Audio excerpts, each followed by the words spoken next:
Wednesday, Pontificators. We are here for you guys. We are here. It is a Pontificators night. We have Jay Krieger. We have Zach Bradley. Not Zach, your boy. We have Zach Bradley. We have the guy known as Comic Book Bob. We just call him Bob. We have Todd Mulrooney. He dropped the Florida Man from his name. And we have Joe Albino Thunder Buns. He will never drop the buns from his name.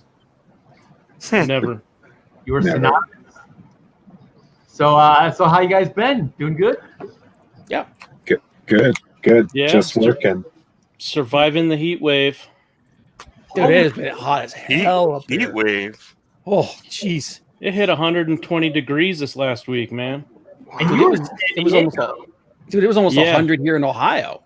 It hit 120 in the shade in San Diego. Yeah, it was hot. Yeah. So it was hot the whole state then, except for Texas where Zach's at. It was The whole nice country. Oh, well. It's always hot here, Art. I know it's always hot. That's why. So winters are hot as well? No, winters are like spring.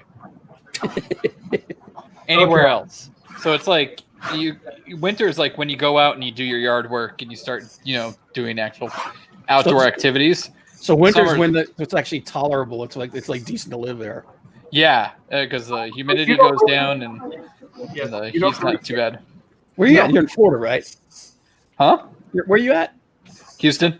You're in Houston. Okay, yeah, you're down there around the whole Florida area, like that kind of thing. Where it's like a nut sack for like 9 months out of the year.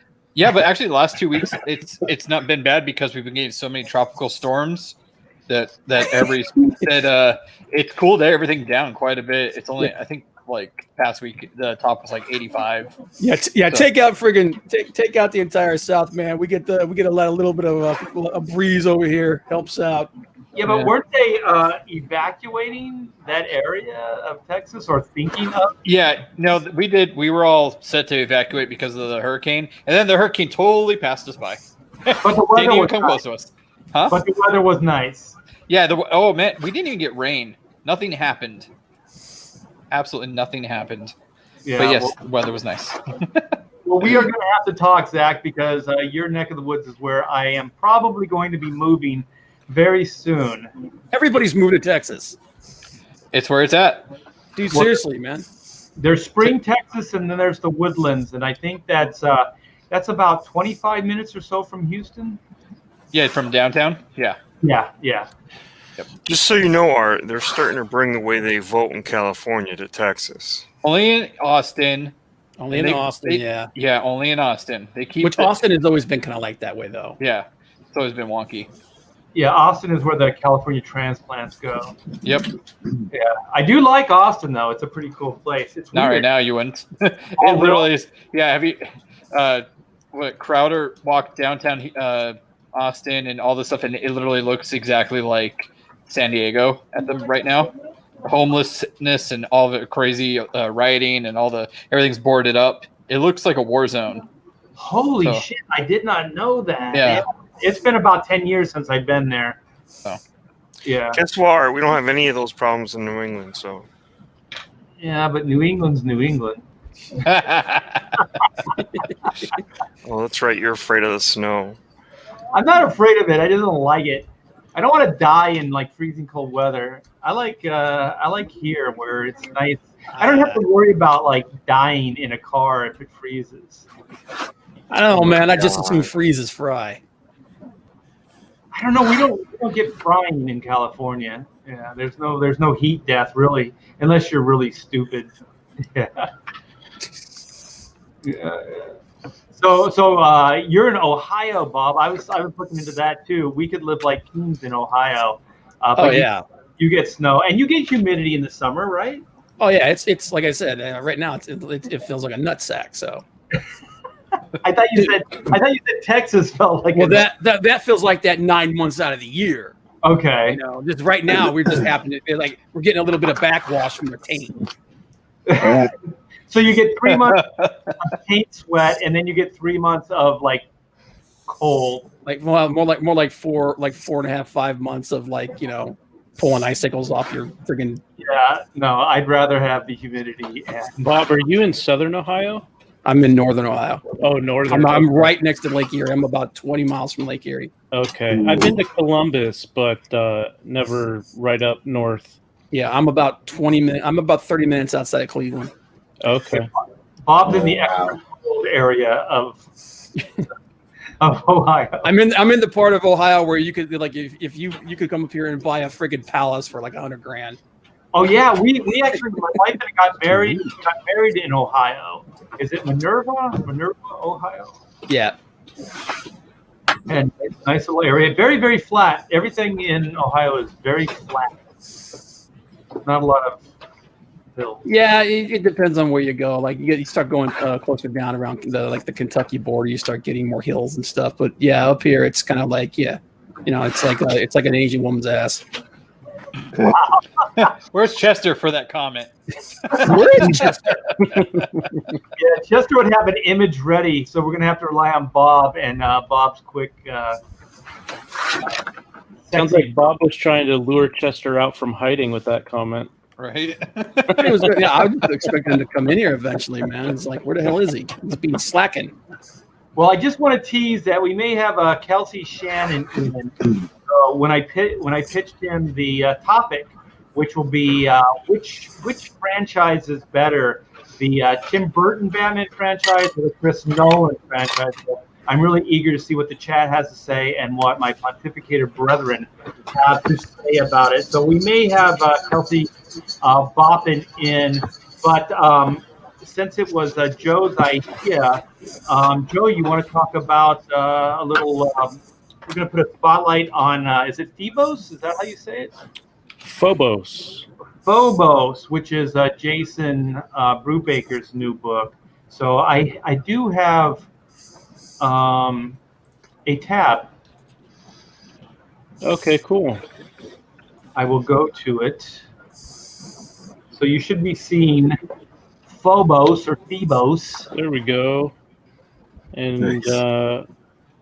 I'll drop a link into the chat. So this is People wanna Jason check it out. Brubaker's new book, his graphic novel, the fifth retelling of the same unknown origin. So it sounds fun. 22K, almost 23K, 392 backers, 21 days left. So I think this was a 30-day campaign. So he's about 9 days into this. So that's a pretty damn healthy start. So Joe, do you know what this book is about? Well, it's oh, you know what? I gave the wrong Phobos link. The one I dropped in the chat, you guys probably don't want to. It's a closed campaign. It's a film about a young man who could not stand his best friend's sexual orientation until the day his friend was murdered. The hell? Oh, Thunderbuns. Shockingly, it did not meet its funding goal. Shocking. That tab was highlighted on Joe's computer, by the way. So let's try this again, Indiegogo. Art, I think I'm going to need you to drop the link into the chat because I have no idea why this popped up. But anyway, it's essentially from what I understand, hearing Jason Brubaker talk about it the other day, it's kind of like a cross between a 40s noir hero meets hero's adventure meets Frankenstein, the Universal monsters. It's kind of a mashup of several different genres. Well, it says it is a lighthearted comedy hinting at heavy themes that will intensify as the story progresses. If you like the tone of the Munsters or the Addams Family, then you will love Phobos. Yeah, so it's a project that Jason had first thought up, well, at least the initial idea, a long time ago. I think it was 25 years ago or so. And it was something he had worked on just kind of in his spare time. it's one of those projects where artists and writers, once in a while we'll get an idea, and it's not like we can do anything commercial with it, but it just won't go away. So we got to get it out. So, for a writer, you just write it out. If you're an artist, you draw it, and then you kind of stick it in your desk or in a box somewhere, and then you move on with your life. And this was something that he kept coming back to, if I understand him correctly. And so he had written it and drawn it at one point, and then leveled up quite a bit in his storytelling skills and decided to come back to it and essentially redraw it, rewrite it. And so as he's kind of come to be known in crowdfunding circles, it's quite a hefty work here. It's about 300 pages long. Wow. And he's got quite a bit of art to show off. If the you artwork check out the campaign. Incredible. Yeah, the artwork looks incredible. There's a bunch of different tiers here, you guys, to check out. We will eventually, at some point, drop a link. So you guys should go check out Phobos. And he's got a bunch of cool, are these stretch goals? What are these? Inside bag. There's a goodie bag. So there's a bunch of cool stuff in the goodie bag. So Jason is no novice to this crowdfunding. He's done this several times. He was one of my early inspirations when I started crowdfunding on Kickstarter like 10 years or so ago. So he had Remind, and that was my big inspiration. So he may be one of the godfathers of crowdfunding. This book looks incredible. Please go support Jason. Jason supports everything the Pontificators do. I know he supports all Zach's project. He supports my project. So Jason's a good guy. We'll probably eventually get him back on the show at some point. So there's 21 days left. So you guys go check out Phobos. And also, let's see if this works. We have Graveyard Shift Volume 3. So I don't know who this John Malin guy is. He seemed to come out of nowhere. He says this is his third volume. I don't know where were the other two volumes. Somehow he got 2,457 backers to give him $210,000, almost $211,000. He is 11 days away. And if anybody knows John, is when John ends, John ends. There's no in demand. There's none of that stuff. So if you guys want to pick up a Graveyard Shift Volume 3, then do it. You have 11 days to do so. I know there's a bunch of cool stretch goals. There's a lot of great tiers. He's offering the first two volumes as well. He's got a lot of cool artists, working with him on this one. Gosh, I'm blanking on the names. We got Rob Willis. There it is. Rob Willis. And who's the other penciler? Isn't there another penciler on this? Is it Rob Arnold? The replicator guy. Yeah. God dang it. Aaron Alfici. Aaron. Is it Aaron? It's Rob Arnold, and then Aaron Alfici is on there as well. And then we have a cool variant by EBS, Ethan Van Sciver, and Shane Davis. Look at these, you guys. So this thing is heating up the airways, as the DJs used to say. We got Kyung Lee doing a cute version of Graveyard Shift, little Graveyard Shift. So there's a bunch of fun stuff here, you guys. So come by, check out John Malin and Mark Colton's new Graveyard Shift, issue 3. And these guys keep their word, man. They fulfill, they get things done on time, and it's a great looking book. So we have Joe to thank for bringing that to light. So we're going to start highlighting some of the Comicsgate books and different books that look really, really cool and interesting. So so you guys want to get into the verses? You want to put up your dukes? I want to fight. I want a bloodbath here. Uh-oh. Well, somebody actually brought up a good point, man. We forgot a Batman. We forgot the Bruce Timm animated series Batman. Well, there's a couple other ones, but I kind of wanted to go with the most noted.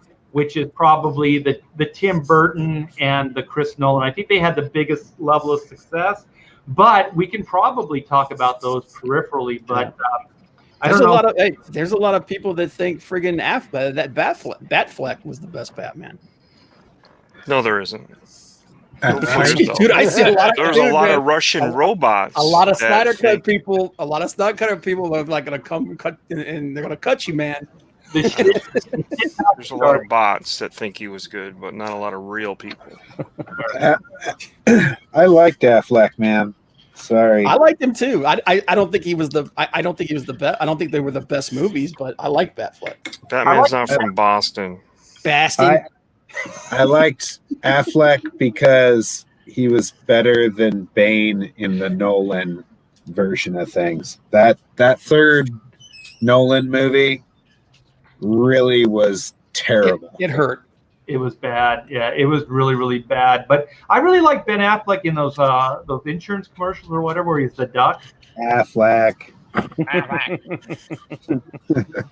There's your dad humor, guys. All right, moving on. There you go. That's the level of humor you're going to get tonight. Yes. So do you guys want to start with the beginning with the Tim Burton Batman? And Sure. we can go do a round robin. We can start with Jason, see what he thinks about it, and then we can fight it out. And then also, everybody in the chat know at the end, like we're all going to say our piece, and then at the end we're going to vote, and we're going to see who wins the battle. So we're going to see if Chris Nolan's Batman or Tim Burton's Batman wins, and maybe we can do a follow up, and we can do like what Bob has suggested. We could do the animated versus the Ben Affleck version. or yeah, we could do the original 66 series. I love that stuff. Actually, the 66 series was some of my favorite stuff, and I loved how goofy it was. And that's kind of why I ended up leaning towards the Tim Burton Batman, because it had that element of comic bookiness to it. See, I didn't get into comics until I was older, and I kind of liked the campiness of stuff as opposed to something being super serious. Like, I liked that Superman was kind of campy still when I came into comics back in the 80s. Yeah. And I don't know why, maybe, but you know, I also had a love for subversive comics also, like Tim Vigil stuff, like, because it was so different. So it ran that gambit. Anyways, back to Batman. The Tim Burton version of Batman, my favorite part of it was the Joker. Hands down, greatest Joker ever. I get the Heath Ledger stuff. I get, you know, all the incantations of Joaquin Phoenix. He's wonderful too. But as far as like that campiness that came with my childhood and all that nostalgia, yeah, I say Jack Nicholson, and I loved that. And Michelle Pfeiffer in that suit just stitched right onto her. Question. Are we adding the movies that Burton didn't do? Because they were all continuous. Yeah, what I was thinking is we'll do 3 Chris Nolan films. Okay. And we'll do the 2 Burton films. And the 2 Burton films? Okay. Yeah. Yeah, because Schumacher kind of, you know, he kind of shit the bed. We don't talk about those. Yeah, so shun him. You didn't like the nipples, right? Yeah, bat nipples. Bat nipple. Well, I love bat nipples, but you know, that's another story. No, I just felt like, as far as the nostalgia went, and trying to be, I don't know, as close to the comic as possible with the campiness involved, Tim Burton knocked it out of the park. And even if and when Michael Keaton comes back and plays Batman again, the older Batman, Tim Bruce's Batman, we're going to be very stoked. We're going to be very happy. We're going to say he's the definitive Batman. That's great. I couldn't see Michael Keaton in the Dark Knight suit that Ben Affleck wore. Like, they just are two different creatures completely. Yeah, and speaking on that, man, I'm probably gonna piss some people off here, man. Keaton is not my favorite Batman. Now, I think he's a great Bruce Wayne. Right. I think he was a great Bruce Wayne, but I think as Batman, as a kid, I loved those movies, man. I mean, I love those movies. Well, in the Burton film, they actually took time to create a character, Bruce Wayne. Right. I think even the Nolan, as good as like everybody's like that was well thought out and very realistic. It still seemed like Bruce Wayne was very one-dimensional. Like there wasn't a lot to that guy, you know. Well, the reason why they did that, I think, is that they were going with the more modern interpretation of that fact, of the idea that Bruce Wayne is the mask, Batman is the real person. So the Bruce Wayne character doesn't really matter. Yeah, right. I think that still came through with the Tim Burton film. But what Tim Burton did is they did try to create a character in the sense that Michael Keaton's take on it and the script by Sam Hamm was that he pretended to be a dope. He pretended to be like really eccentric and almost incompetent. And then, you know, you would never see that guy as Batman because Batman's fully functional and kick ass. But then you see Bruce Wayne and he's kind of like, he's always somewhere else. You know, he's a little addlepated. You know, he's not quite there. Very eccentric, very strange. And so I thought that they did spend time in the way that almost like help me out, you guys, the Donner film, Superman Donner film. Yeah, did. I was just going to say that. It's very similar to the Clark Kent. Right. Clark Kent and Superman. Was clearly a different guy than Superman.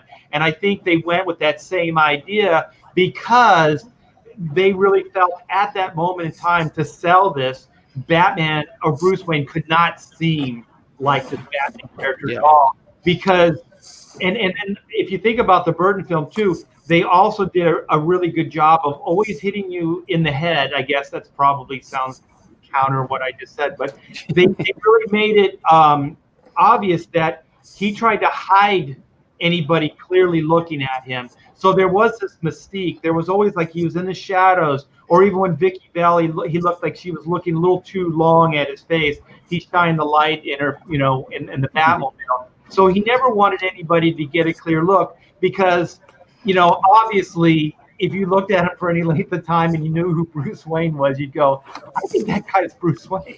Yeah, and I think the fact that you have an actor as good as Michael Keaton, I think this is why I said like he wasn't my favorite Batman. I love those movies, but as Bruce Wayne, I thought he killed it. I think he's just such a good actor. He's one of the best actors of this generation. You know, right. I mean, you look at the stuff he's done recently. The guy's awesome. You know, and I would love for him to do like the Kingdom Come Batman. Oh crap, that would be awesome. Yeah, his Birdman. Oh, that movie Birdman was great, man. That movie was really strange. It's strange, but his performance in it was so good, man. Yeah, he's a really good actor. So Todd, where do you chime in on the Burton film? We're gonna do the Burton film, and then we'll kind of get into the Nolan.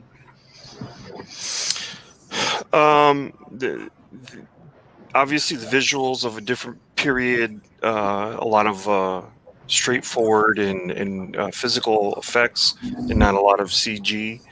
The very first CG I think they used in Batman was when he came through the ceiling, and I believe that was Val Kilmer, and they did that at Valiant Studios, which was acclaimed then. So that was the very first sort of CG that they used. The first CG was the shields. Remember they go on the Batmobile? I think that was a model. No. I think it was digital. Yeah, okay. I may be wrong on that, but I know because Burton is kind of like the animation stuff. Yeah, Burton is like Francis Ford Coppola. He doesn't like using. He's a very anti-CG guy. He loves doing practical effects everywhere he possibly can. Right. So for that, it gave it Mr. Krager said, it gave it sort of a. Yeah, I said Mr. But it gave it sort of that appeal, like that charm. It felt like the comic book. That charm. There was a lot of little, like there was Fritz the Cat, little Easter eggs in there, even for then. I remember Pee-wee Herman played Oswald Cobblepot's father. Right. That was There was awesome. you were given quite a lot to just kind of grab onto and love about it. And at that period of my life, I certainly wasn't disappointed, because remember, you didn't have expectations. We're bringing Batman Right. to the film, Right. so you had no expectations. You had nothing to go on. All you had was a really campy show from before we were born. And as good as that was, it was really silly, and that's okay. It worked. You ran home to watch it after school because it was on in syndication. But the film really holds up well. Jack Nicholson does a great job as the Joker. I think Danny DeVito does an excellent job as the Penguin. I love that Penguin. I love the dark, serious. It's even though it's campy, he's a very dark character, and I like that they took a character that's as comical and jokey as the Penguin and made him scary. That doesn't mean that Tim Burton would have pulled off Superman.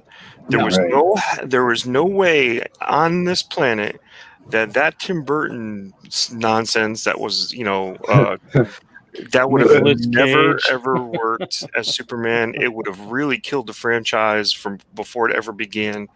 But this really worked because he's dark and he's got a sense of humor, and all that was present in these Burton films. And I just think they had a charm that outlasted. They make them timeless. Let's say they're timeless. Mm-hmm. Yeah, That's right. we gotta take a moment to give props to Tracy Walter as Bob the Goon.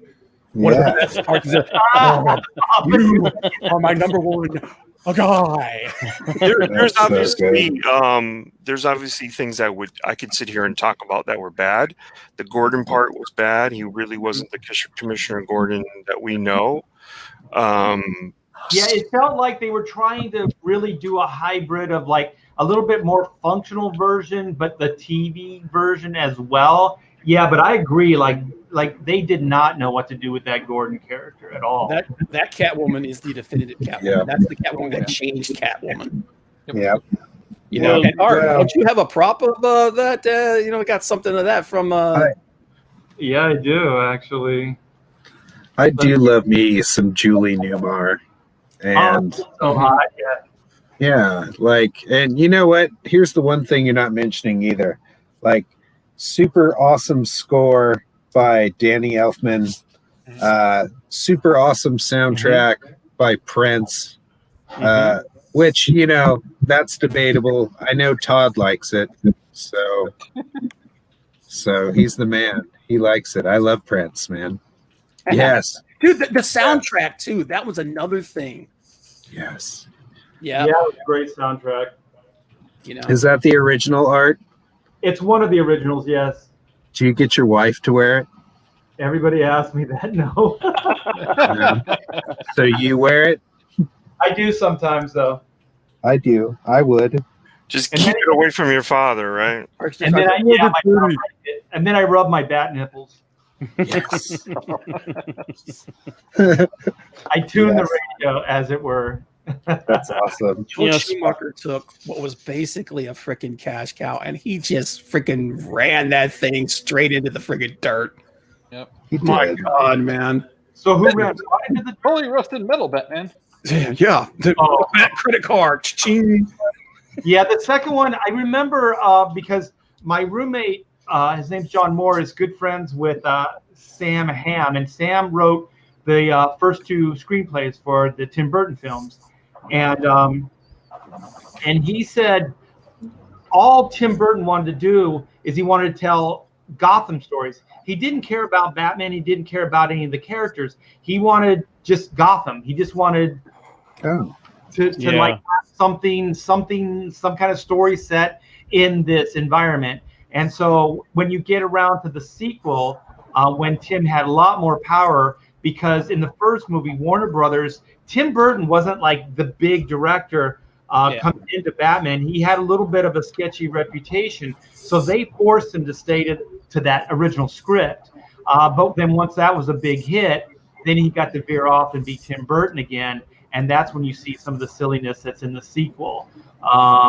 because it almost feels like, it doesn't feel like a coherent storyline. It feels like just a lot of vignettes, placed in, a setting of Gotham City, which is, I think, exactly what he wanted to do. So I think that's why you see that movie go the way it went. And he made Gotham, and with the way Gotham looked and the architecture and the lighting, he turned it almost into a character. It was definitely a character. Yeah, good observation. And Anton Signs. And I think, and this is my own kind of take on it, is I think that Warner Brothers and Tim Burton and everybody creatively involved with those first two the first two Batman films, realized that if you put Batman in New York City, and this is going to come around to the Chris Nolan stuff as well. The convention of wisdom was, if you put a caped character as Batmobile stuff in a realistic setting, it's not going to look right. It's going to look really weird. So I think that's why they decided to make a whole universe. And I also applaud it because for me, it's complete fantasy. Like, I dig it because it is a completely different environment. So when you watch that first Burton film, it doesn't feel like any other movie. The setting, like somebody earlier said, timeless. That's why it feels timeless, because all the cars, if you look at the cars, they're from different decades. Like, nothing that clearly identifies it as even real. Like, this is like an imaginary time, like a made-up environment. Go ahead. Sorry. I was gonna say, and that's the thing that I think the key, the Burton movies have over the Bale movies, is that the universe is created. It feels like a comic book universe, whereas the Christian Bale Batman films is more grounded in today and reality. You know, what I mean? In the Tim Burton films, it's like I said, the city is almost a character. The atmosphere feels timeless. You know what I mean? It feels like a comic book. Yeah. And I do think that the Nolan films are probably not going to hold up as well, because they are pretty much products of their time and they're contemporary. The environments and all the other things, the cars, tech, everything. They weren't made up. It wasn't fantasy. It was trying to be very reality based. But I have to applaud the Nolan film, just to kind of jump into that a little bit, because I didn't think it was possible to bring Batman into that kind of environment and pull it off. I mean, the Marvel films do it, and I still don't know how the hell they do it. New York City, and you have these bright costume characters doing all kinds of crazy shit, and you're like, yeah, this works. And I still don't know how Nolan pulled it off, because it does work. It has to be done in two different ways, okay? Either one or the other. Either it could be played straight off as this is reality and this hero has to apply to the physics of that reality, which is the Nolan Batman stuff, or it has to be done with a wink and a nod. So, and I think those are all the Marvel movies, like all done with a wink and a nod, and that's why we accept it and suspend disbelief. It just depends on how it's given to us, right? So they haven't really given us really any serious hardcore Marvel movies yet, right? Not in the vein of Nolan or stuff like that. Yeah, we haven't. For the closest would be. Go ahead. I was just say, until they do like a Punisher film, like if you look at the TV series, the Netflix shows they did, those were much more like a Nolan film. They were grounded more in, this is more of a reality kind of thing. There was a lot less, fantastical fantasy stuff. But until they do like a hardcore Punisher film, or maybe even like a Moon Knight film where it's more, more gritty and more grounded in reality, I think we're still up in the air as whether or not they could pull that off.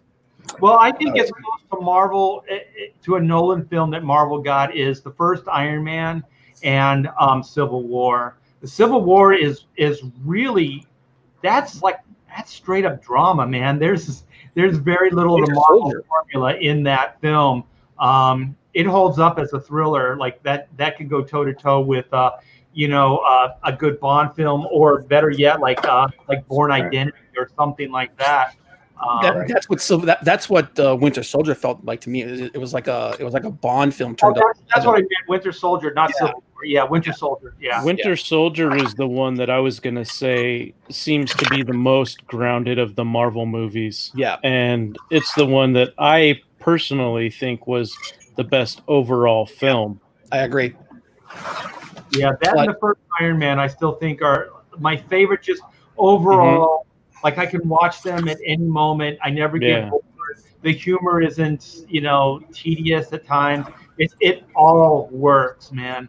And I think, getting back to the Burton films, man, I think the thing that the Burton films did really well, what they did better than the Nolan films, was like the atmosphere, feeling more like a comic book. Like it felt more like a comic book.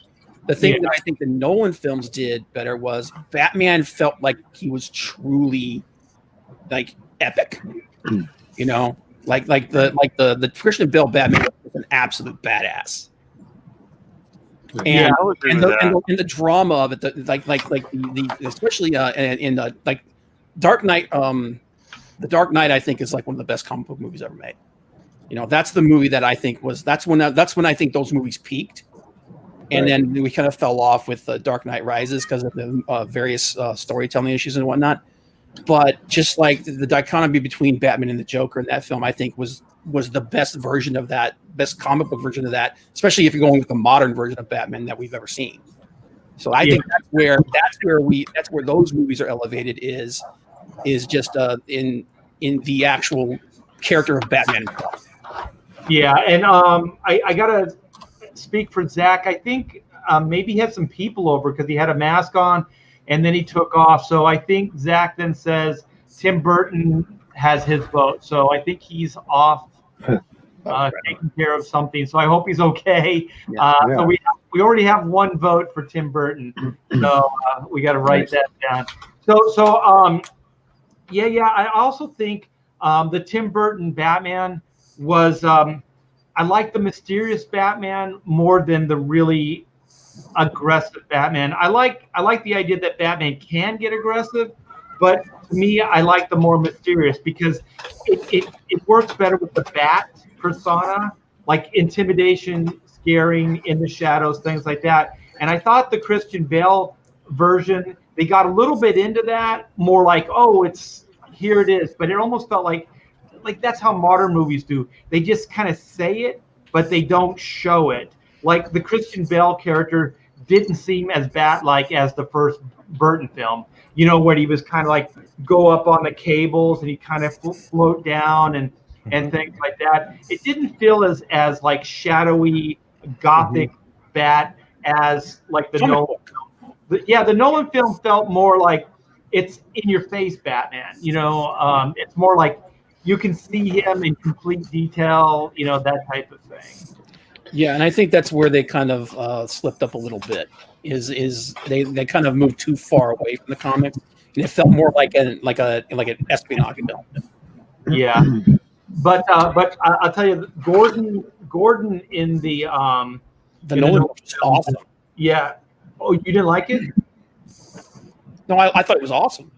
Oh, I thought you said awful. No. Gordon, that version of Gordon, I think, is the best version they've done. Oh yeah, definitely. And they went to the Frank Miller, David Mazzucchelli year one stuff for that.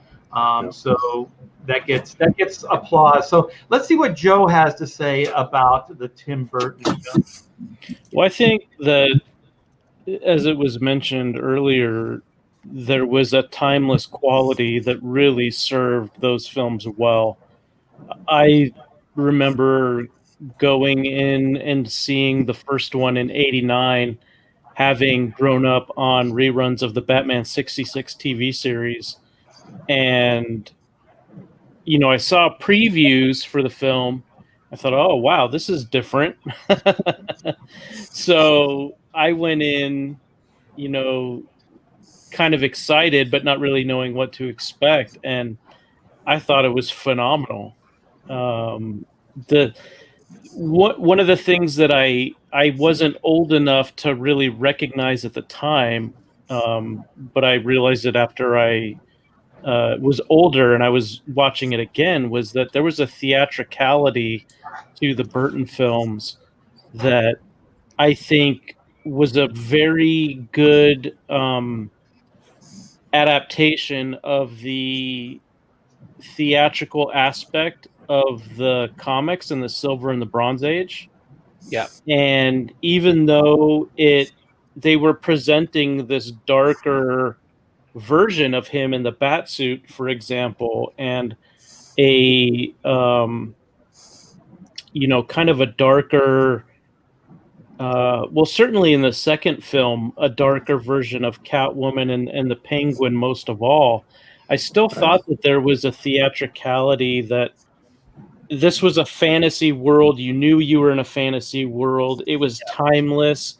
It was separate from our world. And I always really appreciated that about those films. So even though the Nolan films, I think, did a really good job of translating the idea of Batman into, if you were going to do it in the real world, here's an explanation of how it might be done. And I respect what Nolan was able to do with that. I did enjoy the first two Nolan films. I thought the third one was a disappointment. Yeah. But, at the same time, I don't really... When I'm reading comics, for the most part, especially when I'm reading Capes and Cowls, I'm not expecting to see, the real world reflected in those comics. I'm expected to be in a fantasy world. So, I really enjoyed Burton taking Gotham City, and as Bob said, it was a character in his films. And I really enjoyed seeing that portrayed on the big screen. And I think that's one area where the Nolan films are really lacking. Yeah.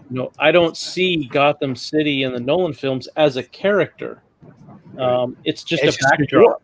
It's just a backdrop for the characters. It's not a character in and of itself. Yeah, and that's something that that's something that Burton does really, really well. He creates a world. He creates a world.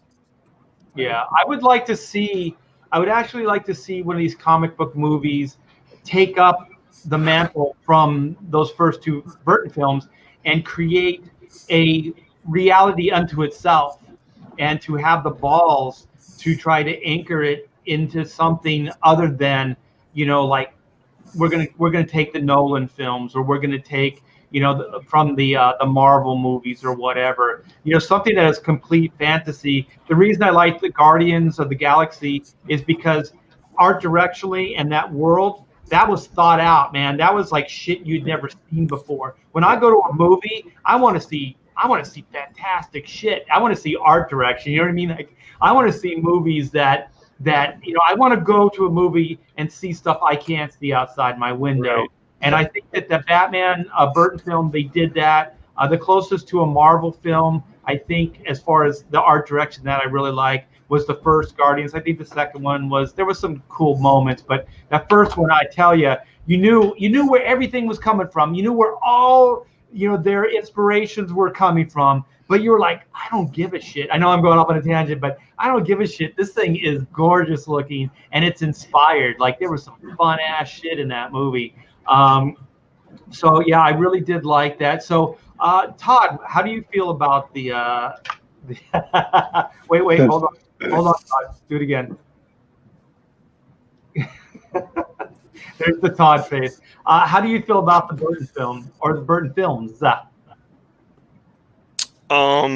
Yeah, like I was the one that said they had a timeless charm and quality to them. I do like a lot of the aspects you guys are talking about, like the atmosphere, the world building, how you felt like, right, you didn't try to portray it as this is just a borough of New York.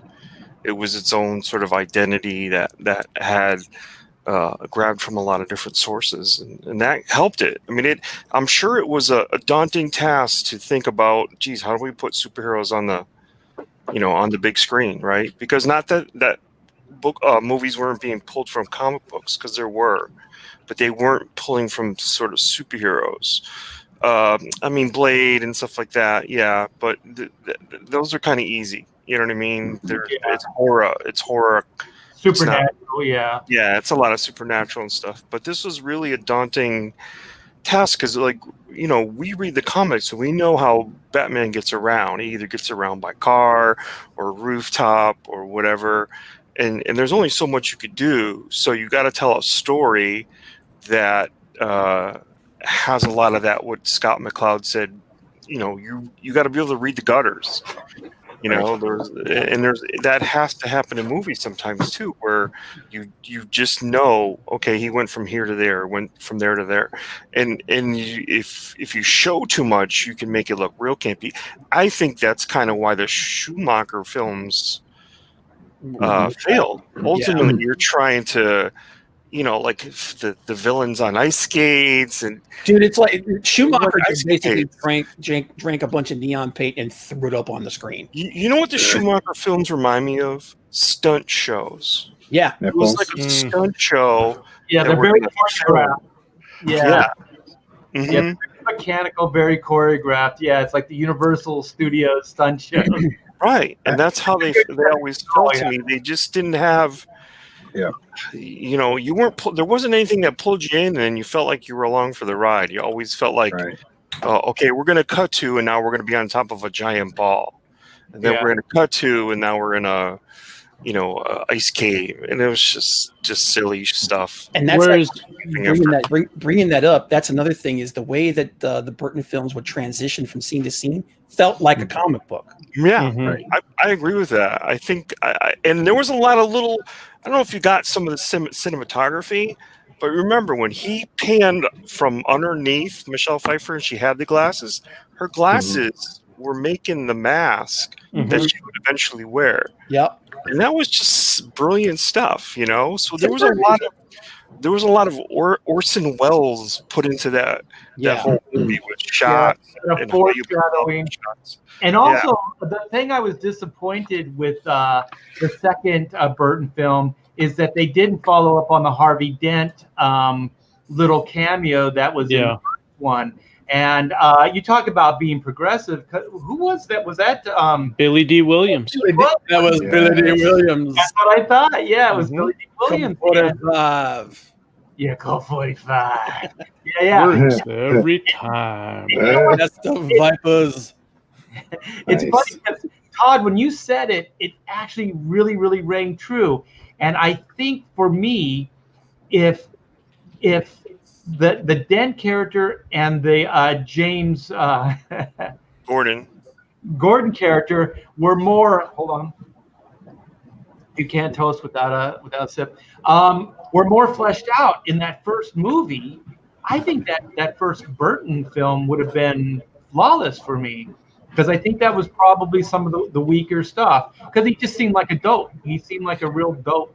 Yeah. Right. Mm-hmm. Yeah. Think about this. I love the Donner Superman. I love Christopher Reeves. As far as I'm concerned, he was the quintessential, like, perfect version of Superman. If Superman was going to exist in a movie, he would have existed in the Tim Burton movies. He couldn't. And as you know, he can't really exist in the Nolan Snyder universe in the contemporary way that we like comics and the way they were. Yeah, you look at the way he's presented in those films, he breaks the universe. They're like, this guy is like so far beyond everybody else. It's like literally the whole reason that Darkseid sends somebody to the planet is because he's gone. He's like, okay, well, now that guy's gone. The Burton movies didn't break the universe, and that's what's great, because I could imagine Christopher Reeves showing up in those first two movies. Oh my God, man, you're actually, that would have been so cool right now. That would have been cool. Yeah, I never thought about that before. That's a good take. Yeah, damn horses. Yeah. Nice. Yeah, that would have been good. But I'll tell you one thing about like older films that they got better. They understood tone better than they do now is because the movies now, they feel like they have to answer every reality question, right? So like if this was real, then this, so on and so on. But I do think that there has to be a certain level of like, we're not even going to approach this subject because we're not even going to shed a little bit of light on it because that's going to ruin the entire enjoyment of the film. So tonally, they never even get into that. And if you think about, if there's one thing that the Marvel movies got right, and when they did work, is they never got too deep into the science. They never got too deep into the reality, even though it was a real world setting. They never got into any deep psychological aspects of it, science aspects, things like that. And that's one of the things I do think that Zack Snyder gets wrong. Like the nuance, all that reality stuff, I think it just bogs that guy down and messes up his film. Yeah. When you explain too much, it takes away some of it. Hail Kino Subway. Thank you, buddy. You got a fan. I do. I like Chris. Chris is a good guy. Yeah, I think with the problem with the Nolan films, and again, let me stress it, I really, really, really like the first two, especially the second. I think the second is one of the best comic book movies ever made. Yeah. I feel like when you get too immersed into the real world like that, you kind of break the immersion of fantasy. Right. Absolutely. Yeah, that's true. Billy D had that pay airplay, and that's the way we ended up with Tommy Lee Jones. Yeah. Well, you guys want to shift over into the Nolan films? Well, before you do, I just want to make one last point with the Burton films in that I think they had the better leading ladies between Kim Basinger as Vicky Vale and Michelle Pfeiffer as Catwoman. Absolutely. I don't think the Nolan leading ladies could even hold a candle to those two. Yeah, remember that movie was made back in pretty much towards the end of the true Hollywood superstar era, man. Like the only person that would have become close to that era today would be my brain doesn't want to work. You need Iron more Man, bourbon. Iron Man. With Gwyneth Paltrow. No, but Robert Downey Jr. Yeah, Robert Downey Jr. He's the last person I think that really has that superstar quality. The last, like, really talented movie star. Yeah, I agree. I think he's the last of his kind. That isn't only charismatic, interesting, but also he plays great characters. Like he inherits roles. He's not the same guy. And he just has that. He just has that. Like whenever he walks in the room, he's it. You know what I mean? Yeah, he's not acting. Yeah.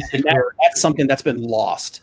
Yeah, I completely agree. And so I think I'm gonna lead this one with the Nolan films.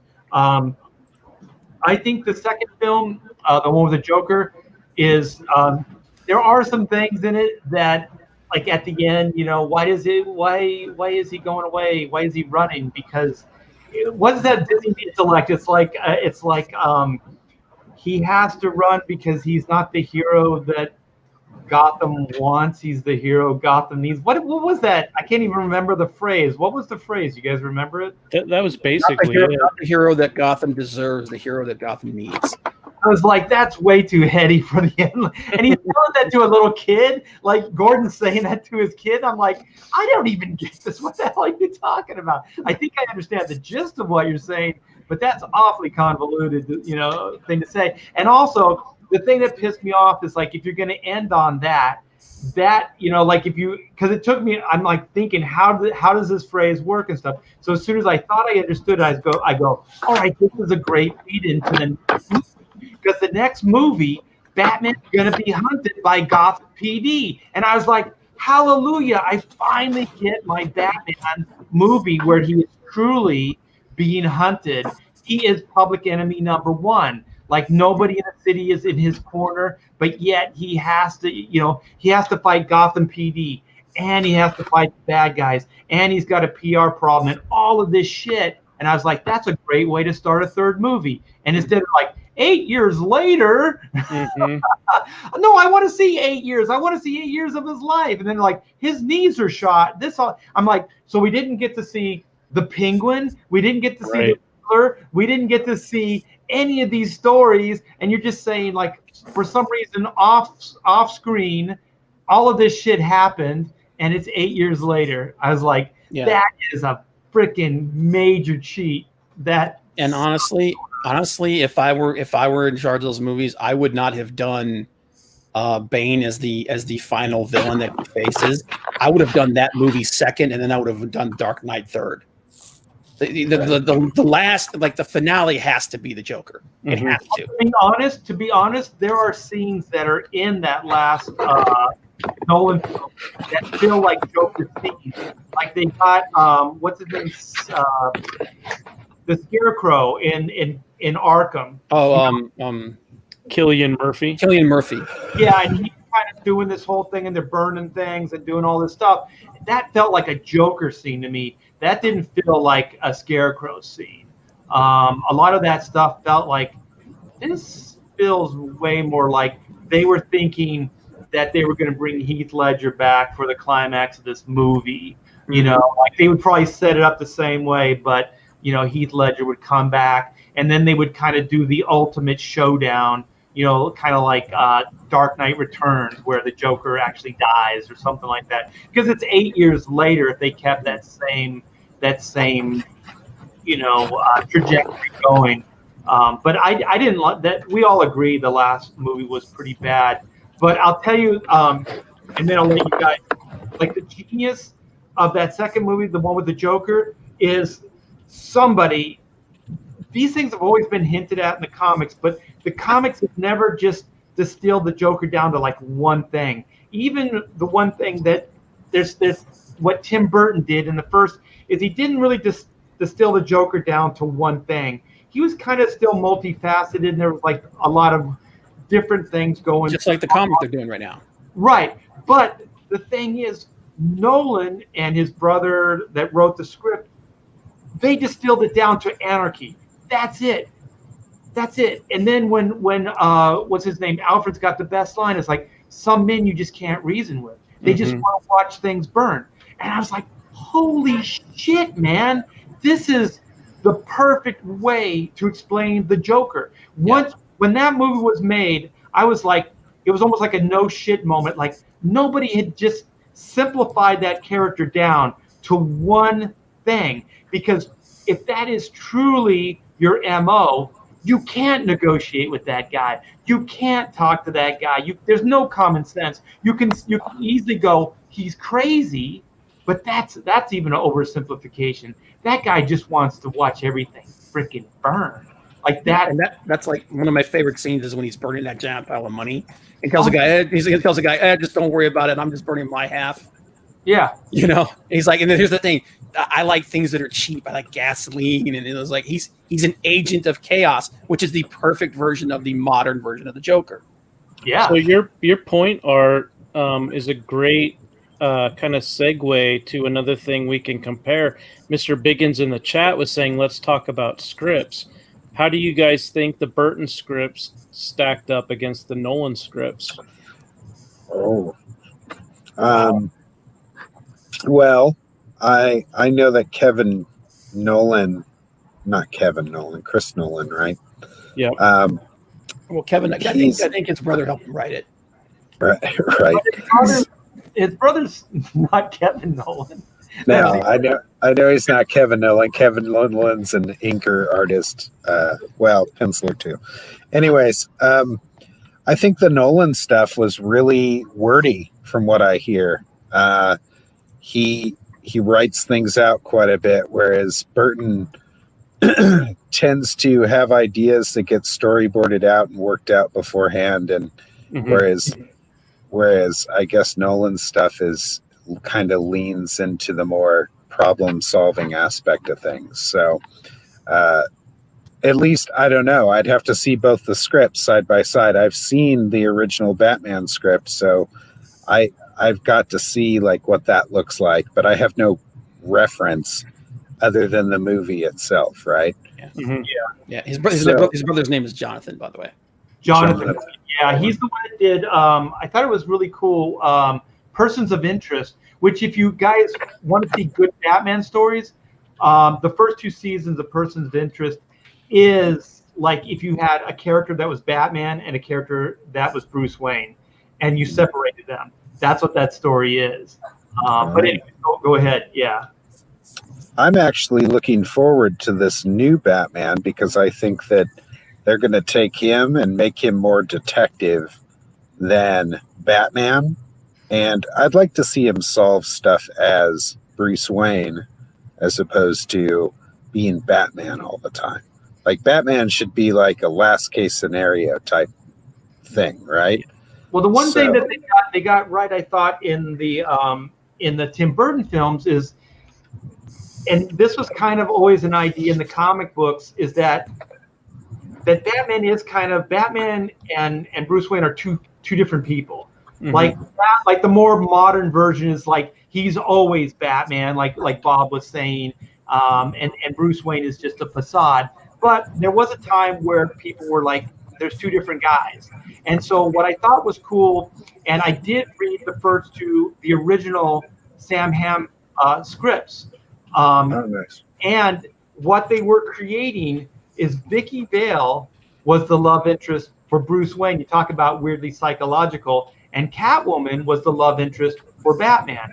And I always thought that worked because if you know anything about cops and detectives, they usually have a girl on the side, and they're usually either ladies of the night or women. Like usually it's male cops, women that understand their line of work, because the shit they see, they can't come home to their wife and share that with their family and kids over dinner. You know what I mean? So those guys are harboring all that stuff.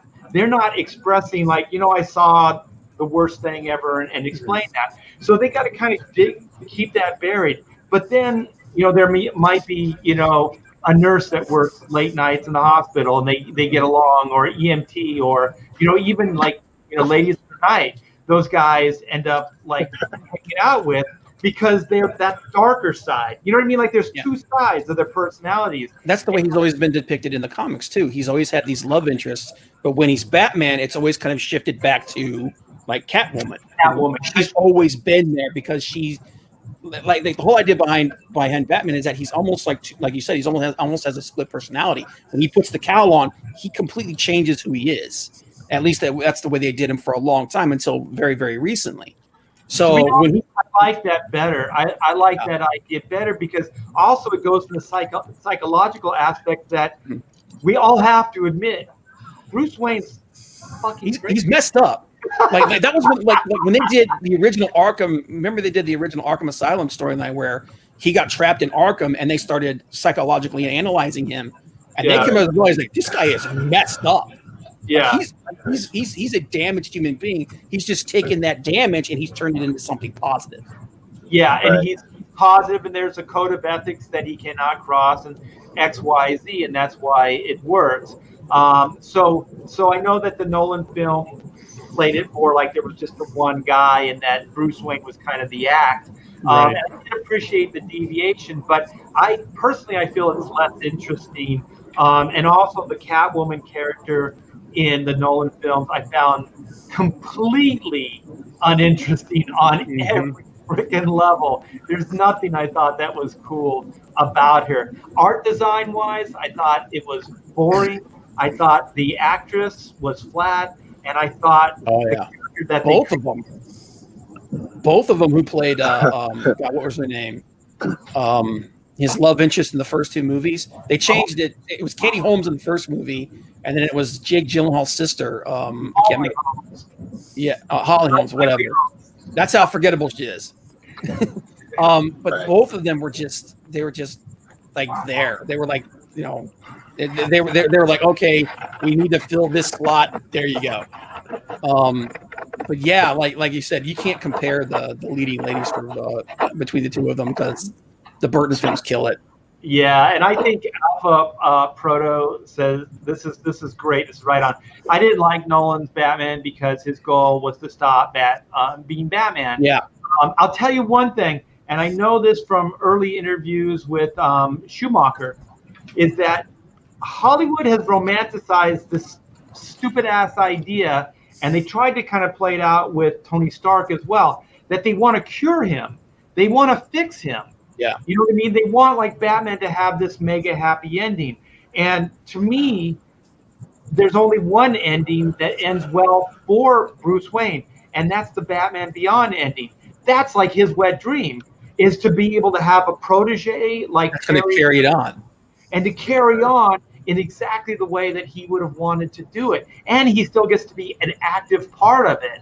Like you talk about a wish fulfillment in not from a normal point of view, but from Batman or Bruce Wayne's point of view. This is the ultimate ending for him. You know what I mean? Like this, because he's a soldier. He has to die with his boots on. The Crusade. Crusade is everything. And that's the whole reason why he brought in people like Dick and Tim and Jason, and then later on, Terry McGinnis, was because Batman became more than a person; he became a symbol. Right. It's a symbol of the Crusade. So as long as, like you said, the best ending for him is that symbol goes on. Yeah, and I don't know if like the normie was like, I would like to see Batman settle down with a good woman. You know, like I don't know what, you know what I mean? Like I know that they're making these films for not just comic book people, but I mean, Batman is one of those characters that, I mean, obviously I think about a lot. I put a lot of time and love into the character, and I still don't have a significant run on Batman. Thank you very much, DC. But I would still love to do that. But the thing is, like, he's not a normie. He's like Superman, like Clark Kent. You can see him more settling down, maybe. You know what I mean? Like it's more in his DNA to be that guy. But Batman's DNA was never like, you know, sitting around at the dinner table with his mom and dad, having a normal life. You know, his whole life since he can remember was pretty much just the mission and a mission. Yeah. Right.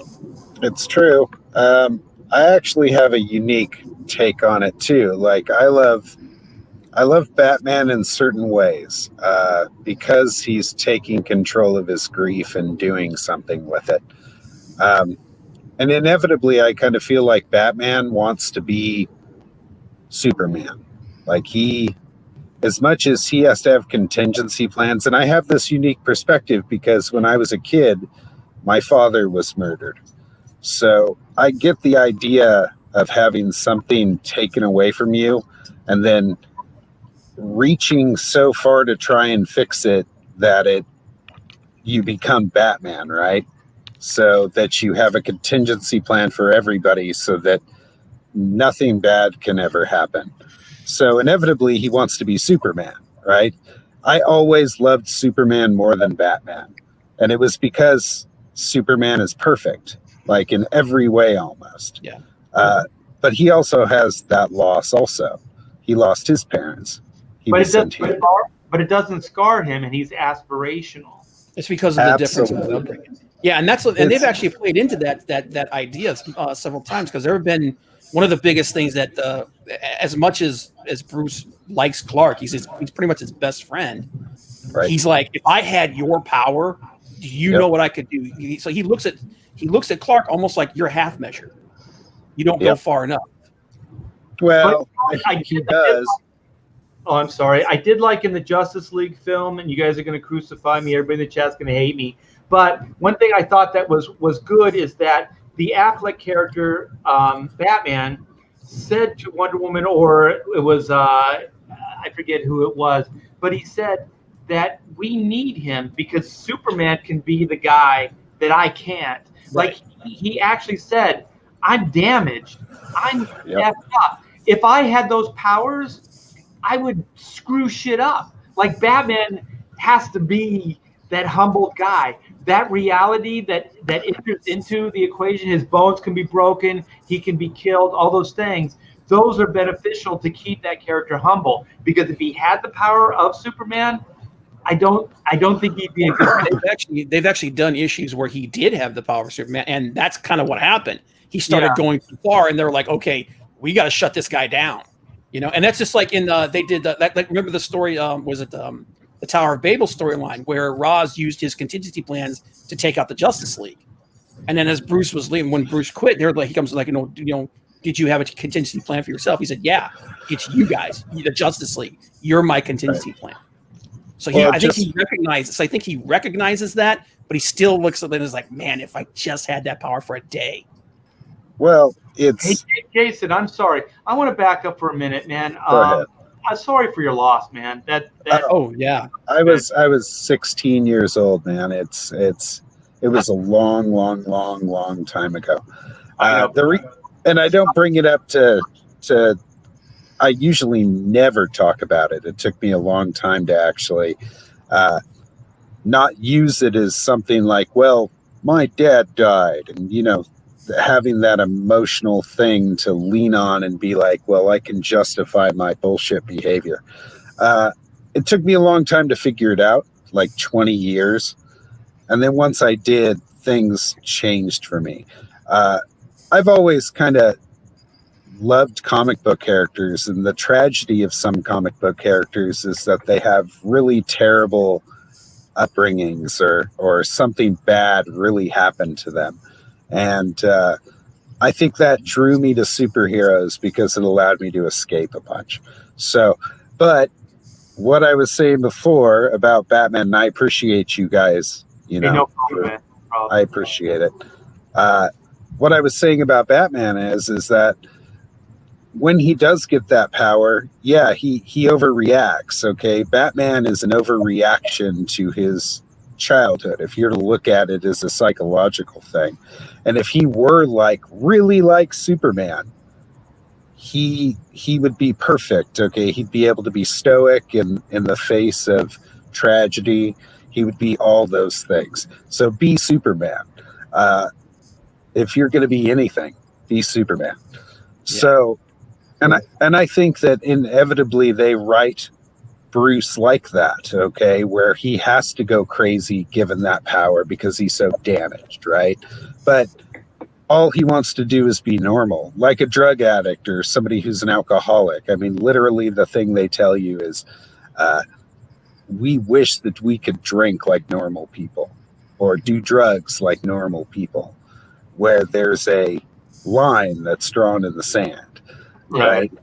Okay. So, and I think that goes with Bruce too. There's this certain element of he's addicted to this revenge, but there's a line that gets crossed every time because he's only human, right? Well, what if he just decided to be perfect? What would happen then? Would he need Batman anymore? I think he strives for perfection. Yeah. But he also knows that he's a human being. So, I think. Well, that's one of the things. I'm sorry. Go ahead. Oh no, go ahead. That's one of the things that he's said many times in the comics too. Is that whenever he's talking to Clark, he says, "Everybody takes their cues from you." He's like, "You are the hero." He's like, "Everybody especially one of my favorite books was Kingdom Come, and that's one of the reasons why they're like, we need Superman because you are the measuring stick. You are the guy. Everybody takes their cues from you. And it's like, people you don't understand how important you are. We would follow you through hell and back, Right. And I think Bruce, and I think that's one of the things with Batman. He's like, that's one of the things that kind of keeps him from crossing that line. Is he looks at Clark, he's like that's the standard. Right. Yeah. And to go back a little bit, we were saying that for me, Batman is two different people. Like Bruce Wayne, Batman, they're like separate people. But having said that, Clark Kent is Superman. I don't think Superman is Clark Kent. Clark Kent is Superman. And the reason why it has to be that way is because we have already said that Bruce Wayne couldn't. If Bruce Wayne had those powers, it would be completely different. If anybody in the DC universe had those powers of Superman, they would be a completely different character. The only reason Superman works is because it's Clark Kent, and he was raised by the Kents, where he was raised with the values that he was raised. That's it. That is it. And I used to think, when I was young, comic book heroes or just heroes in general were always like, why did you do what you did? It's because I could and I was there. Kind of like Die Hard. Why does Bruce Willis's character jump into action? He had the training of a cop and a detective, a military guy, and he was there, at the Nakatomi building. Those are the two things that why he did it. And I always think for Clark Kent or Superman, it's as simple as that. Why do you do it, Clark? Because I can. Because I was given these gifts, and I can do it. and that's it. Like, it's not overly complicated. Like, he's a really simple, straightforward guy. Like, and that's the bottom line, is that I can help people, and I was given these gifts.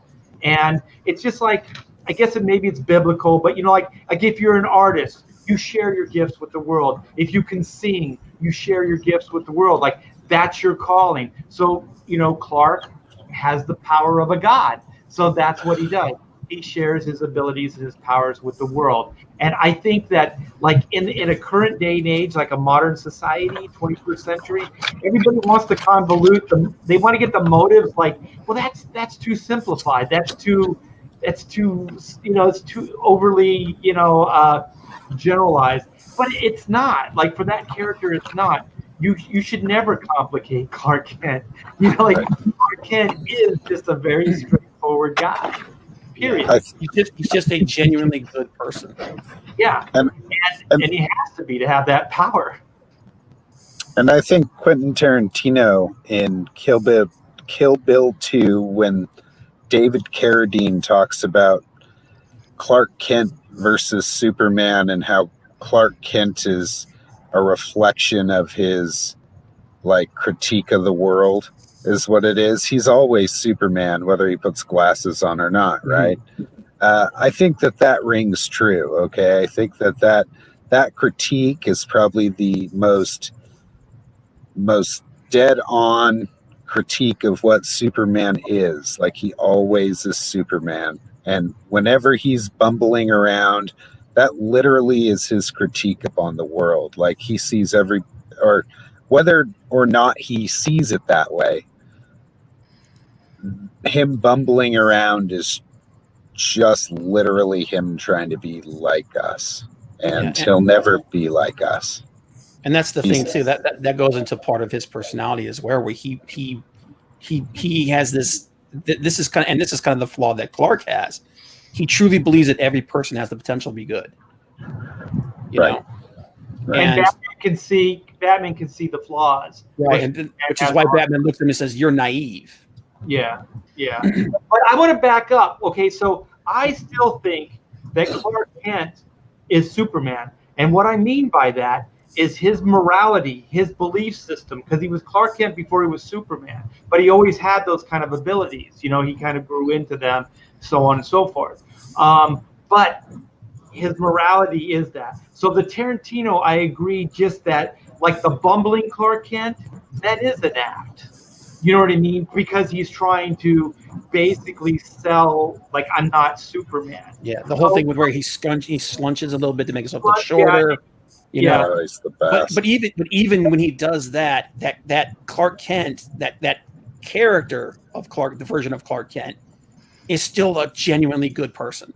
It's Clark Kent. It's still Clark Kent, and I still think that Clark Kent is Superman. But there's that one part of the Clark Kent Superman that's almost like a third part, is there is an act.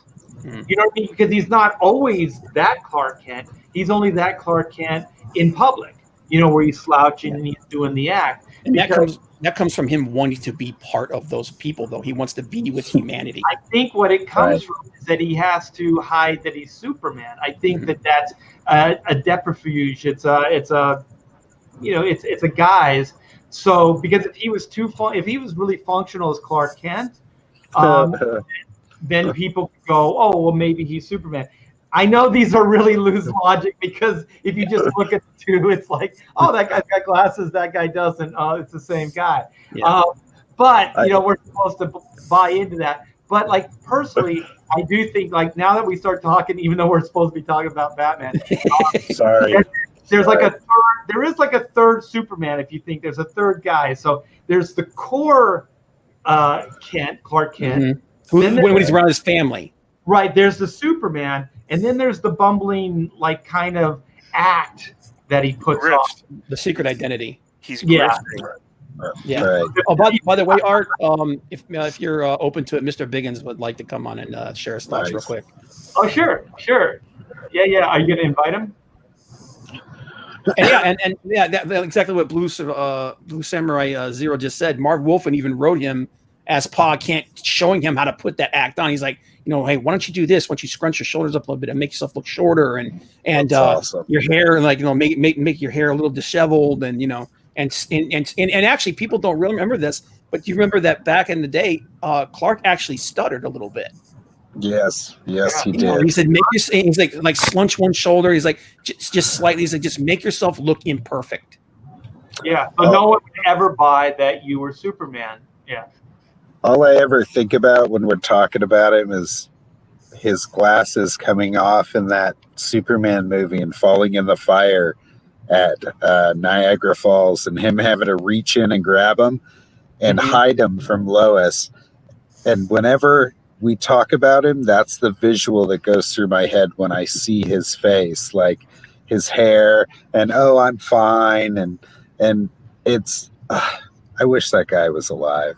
I do. And also, like, that's a great moment. And one of my favorite Reeves moments is when there's the alley scene. They kind of did it in Wonder Woman where the guy's got the gun and there's Lois, and then he fires, and then he catches the bullet, and then he acts like the dope and whatever, and then he just opens his hand, he looks at the bullet in his hand, and he smiles.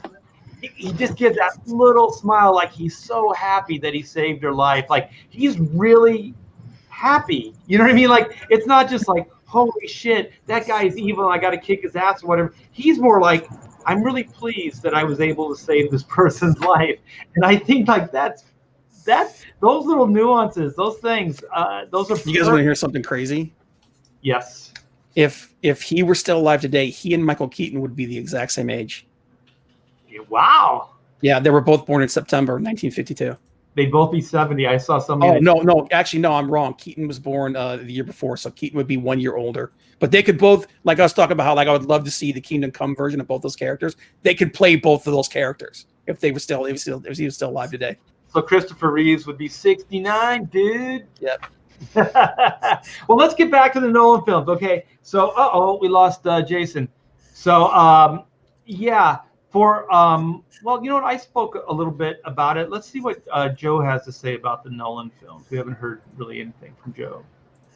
Well, I think that the Nolan films did accomplish what Nolan stated in the beginning he wanted to do, which was essentially show if Batman was going to exist in the real world, this is what it would be like. And I think he did that well.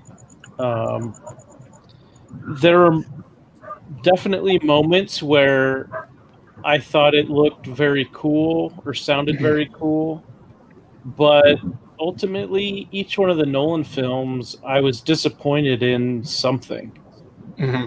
Whereas when I saw the Burton films in the theaters, I just enjoyed them. I didn't walk away thinking like they were missing anything. Yeah, because I think that was a good take. And as soon as you said it, I started thinking, like, I didn't really like Nolan's Batman. Like, when you distill it down, I didn't like his Batman. And the only credit I really give is, like, I do like the world building, and I like that they did a different, like, they put Batman in a different setting. And that, for the most part, he did pull off that he's in our world, right? Like, he's in a realistic setting and things like that. And that's not a small feat.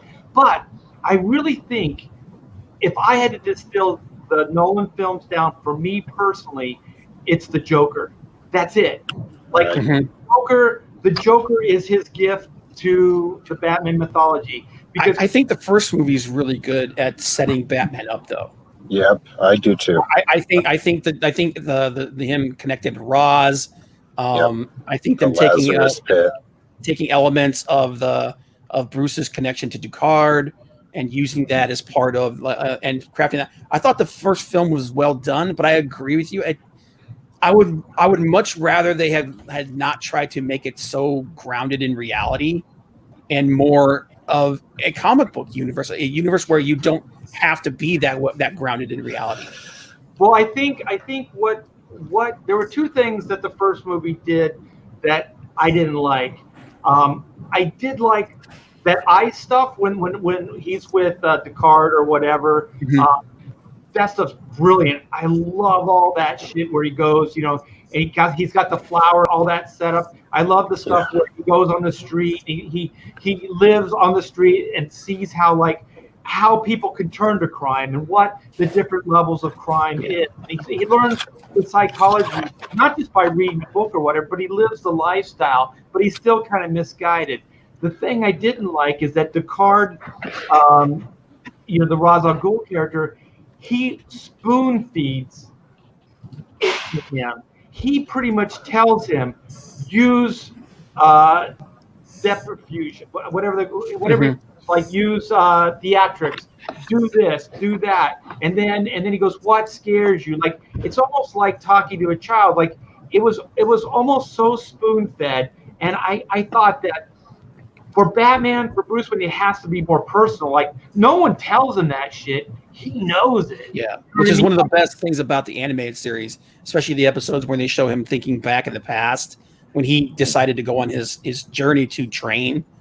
He's the motivation behind it.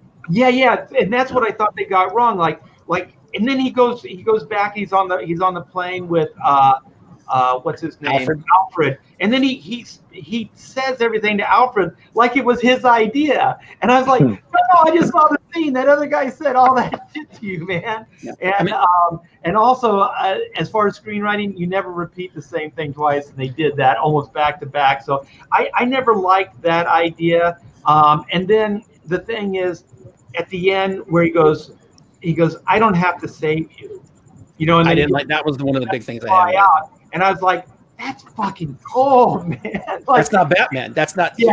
He can't. And people are like, you know, well, Batman's killed people. I was like, yeah, by accident. Yeah, right? It's like he doesn't kill people. Like he's trying to be. The whole reason he's doing what he does is so that people don't have to suffer the way that he did. And part of the thing about that is not lowering yourself to that point. You know, so the system. He has to believe in the system, and he has to work within the confines of the system. He can't be like the people who hurt him. Right. He can't be Judge Dredd. Well, Judge Dredd has a badge, but he can't be the monster. He can't do that shit. And those are the code of ethics, and that's the thing that he walks the fine line. But having said that, one of my favorite scenes, and I think it is in the Joker, the second movie, is where he goes to China or Japan, and he gets that guy, and then he brings him back to court. That was great. All the evidence. I was like, oh my God, this is my Batman. You know what I mean? Like, this is working within the system. Like, they had that guy, but there's one thing that Gordon and the legal system here couldn't do, but that Bruce Wayne and Batman could do.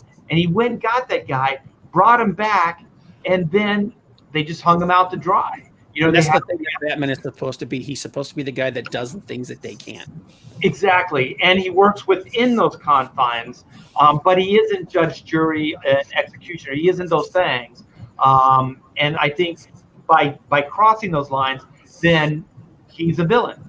And so I didn't like that scene where he lets Ra's al Ghul or Descartes die. I realized that they needed to make it somewhat personal, so when he comes back as, you know, Ra's al Ghul, then it's like he personally had something to do with his death. But I think they could have done that in a way that wasn't. I think it would have been better if Ra's was just like, I'm not going to let you save me.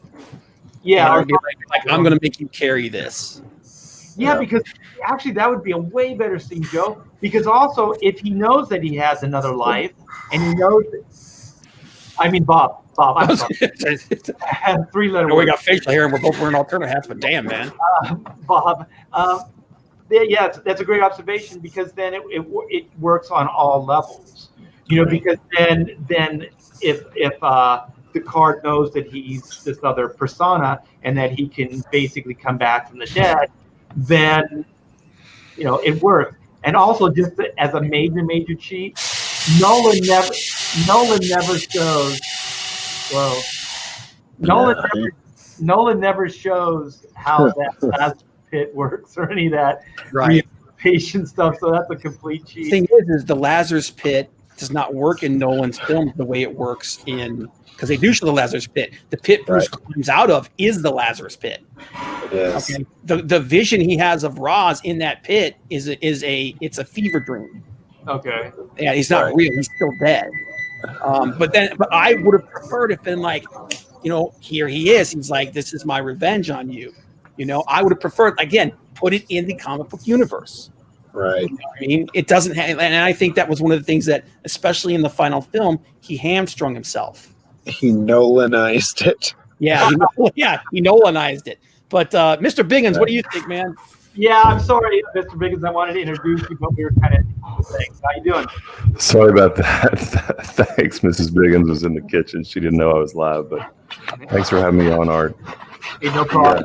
One thing that has been mentioned is I think the Morgan Freeman character is just terrible.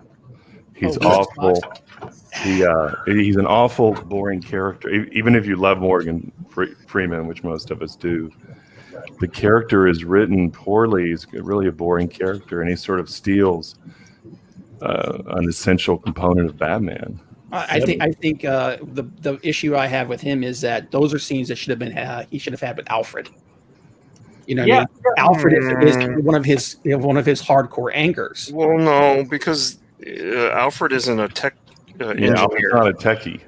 Yeah, I'm talking about the scenes where he's getting basically chastised by Lucius Fox, where he's like, "What you're doing is wrong." Those are scenes that should have been given to Alfred. Sure, those I'm talking. Yeah, but Morgan Freeman is there as some kind of believable techie that can't have Batman do everything. Right, and Mr. Biggins, just to add yours to my point, that's what Nolan did. Is he all the cool Batman stuff he gave to another character. So even his origins, like as a bat, hiding, like using magical tricks. Ninja skills. Yeah, and even making his own technology. Like I would have liked better if Batman was more like a little bit more of a gearhead or a tech head, like kind of like Tony Stark. At least came up with the initial concept and maybe didn't do him as well, but then has a confidant, with Lucius and says, "Hey, can you mass produce these things, or can you make these better?" Yeah, that was the one thing that they did in the final film that I liked, is that they actually had him do that. Because remember with the Batman, he's like, "We have problems with it, but maybe you can fix it." And then Alfred, and they kind of leaned a little more towards that in the final film, which was one of the good things, where Alfred tells him, like, "You don't owe these people, you don't owe the world your life, you owe them your knowledge." They did it a little bit better in the final film, but in the first couple of them, I was like, why isn't he just making his own crap? But even like the Batmobile didn't feel personal. All he did is paint it black. Like it already existed. It wasn't like it was custom made or anything like that. Wayne Enterprises did build it and stuff like that in R&D and all that other stuff. But it was a real quick movie cheat. They built the components, but he put them together. What I mean? But it was already assembled. It wasn't like I need this vehicle. Here's my. I thought you were talking about it in the first film. In the first film, you actually see Bruce welding on the Batmobile. There are scenes where you see Michael Keaton working. That version, yeah. So in that version, and that's one of the things that Batman does is he doesn't have somebody make his stuff for him. They might make a part here or a part there, a piece here, a piece there, but he puts it all together himself. Right, and like in the Keaton film, where they also show him, it's a little detective, but it's also science, where he figures out how the chemicals, the Smilex, because he's one of the second. He's the second smartest person in the DC universe, and the second smartest human in the DC universe. I thought Christian Bale, there was this ferocity to him, but he didn't seem intelligent. He didn't seem like the guy that was coming up with the ideas. So Batman felt a little impersonal to me, I guess. It didn't feel as personal of a journey. And like Biggins said about, even, the Lucius Fox character, it almost felt like a cheat. Like, we're just going to shoehorn this in real quick. Here's the Batmobile. Let's move forward, Yeah, you could have cut out half of Holly Holmes or what's her name? Katie Holmes. You could cut out like Katie Holmes. 2/3 of her scenes and had them building some stuff. And somebody actually pointed out in the chat that in the new movie, supposedly that's why so much of the tech in the new movie looks like it's handmade, is because supposedly he and Alfred build everything in the friggin' movie. Well, I'm not discounting. You mean the new the new one, yeah, the Pattinson one. Yeah, I mean, I'm still optimistic about it. I'm guardedly optimistic. Yeah, but the costume, I didn't like the Bale costume either, the Christian Bale costume, and I don't really like the Robert Pattinson suit. I really do like I like not the original Keaton suit, but the one that they used in the second movie. I thought that was really good. I thought they perfected it, and then I like the Ben Affleck Batman suit. Yeah, I thought that was pretty cool looking. You had another point you wanted to make, Biggin? Well, going back to the women, the female leads, not only people were kind of referring to their looks, and the looks on the looks meter, Kim Basinger and Michelle Pfeiffer blow away those other two, the two in the Nolan movies, and I was referring to the first two, but we can throw Anne Hathaway in there also.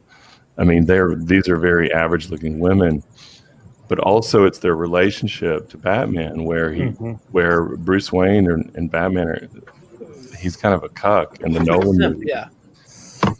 Whereas in the Tim Burton movies, the women are interesting and competent in their own right, but they sort of long for Batman, and he's sort of oblivious to them, and that's the correct Batman female relationship. He gets that right, and he nails that while making the female characters very sympathetic and interesting, and you kind of feel for the Catwoman character, and you can feel for the Kim Basinger character. Yeah, you know that their relationship is so is much better. Like that part is so much better. The music is so much better. I mean, Prince and Danny Elfman versus. Does anybody even remember the soundtrack for the Burton films they're iconic. And if you kind of go through the villains, just as a group, I think people cite that as the strong point of the Nolan movie, the second one. But if you go through them as a group, again with actors and with writing, and with the way that they're portrayed, I think the Burton movies come out on top with the villains. I think they feel more like comic book characters. Yeah, I was disappointed with the Scarecrow, and I was really, really disappointed with Bane. I thought Bane was completely he was wasted. It was wasted.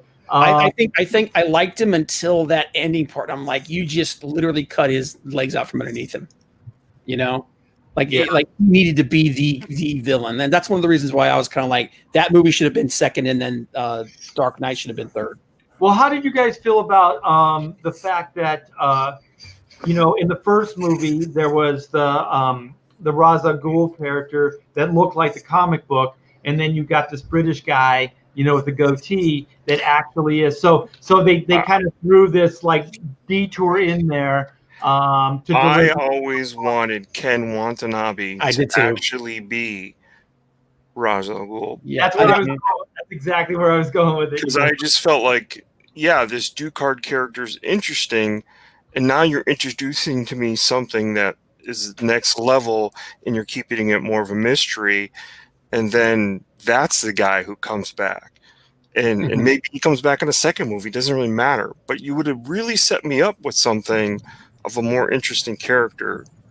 I just like Ken Watanabe. I think the guy's awesome.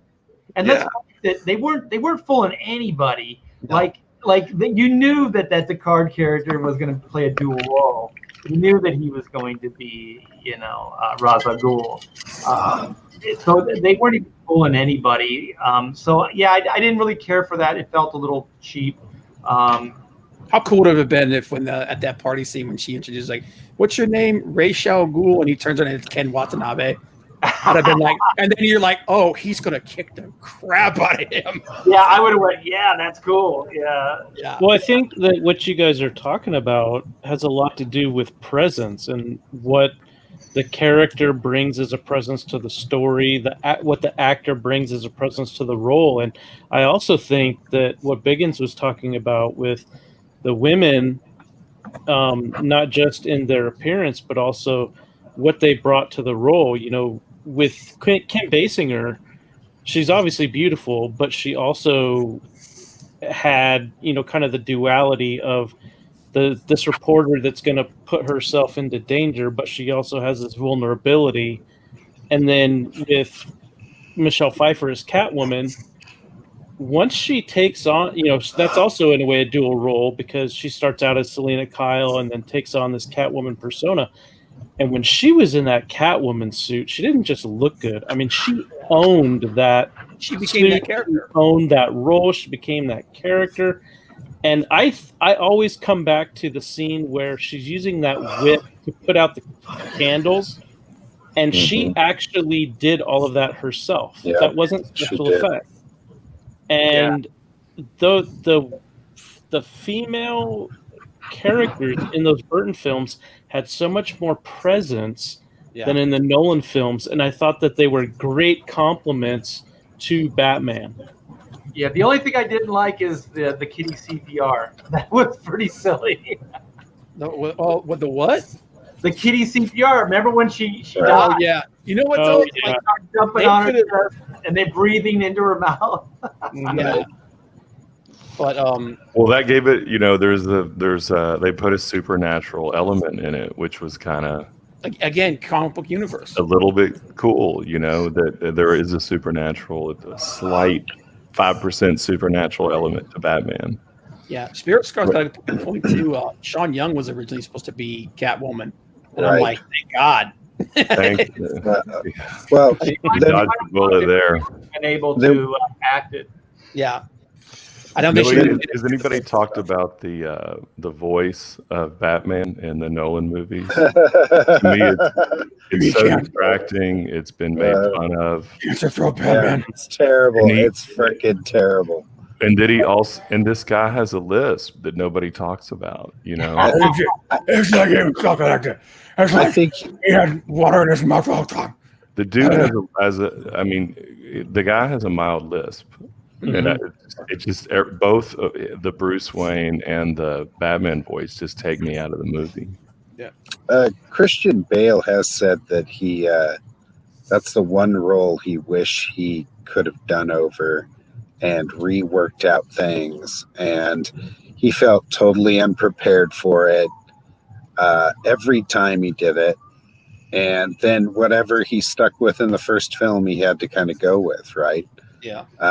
I think we can agree that Chris Nolan's version breaks the world, and it does so in a way that I think it becomes more palatable to people who aren't comic book geeks like us, and opens up to a broader audience. And still some of us like it, but the reason we like Tim Burton is because it doesn't break the world.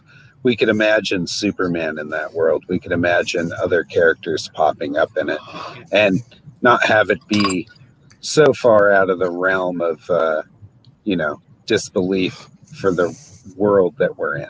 Yeah, well, that's because he created basically, he created his own world. Like we said, he made the rules by saying, in this universe, anything can happen. Yep. You know what I mean? And that was somebody actually mentioned that Bale has actually said that they made it worse in post. But I think what they should have done is, like, one of the things that I thought they did decently in the Snyder films was Batman's voice. Like, he had a voice modulator. They should have just done something like that.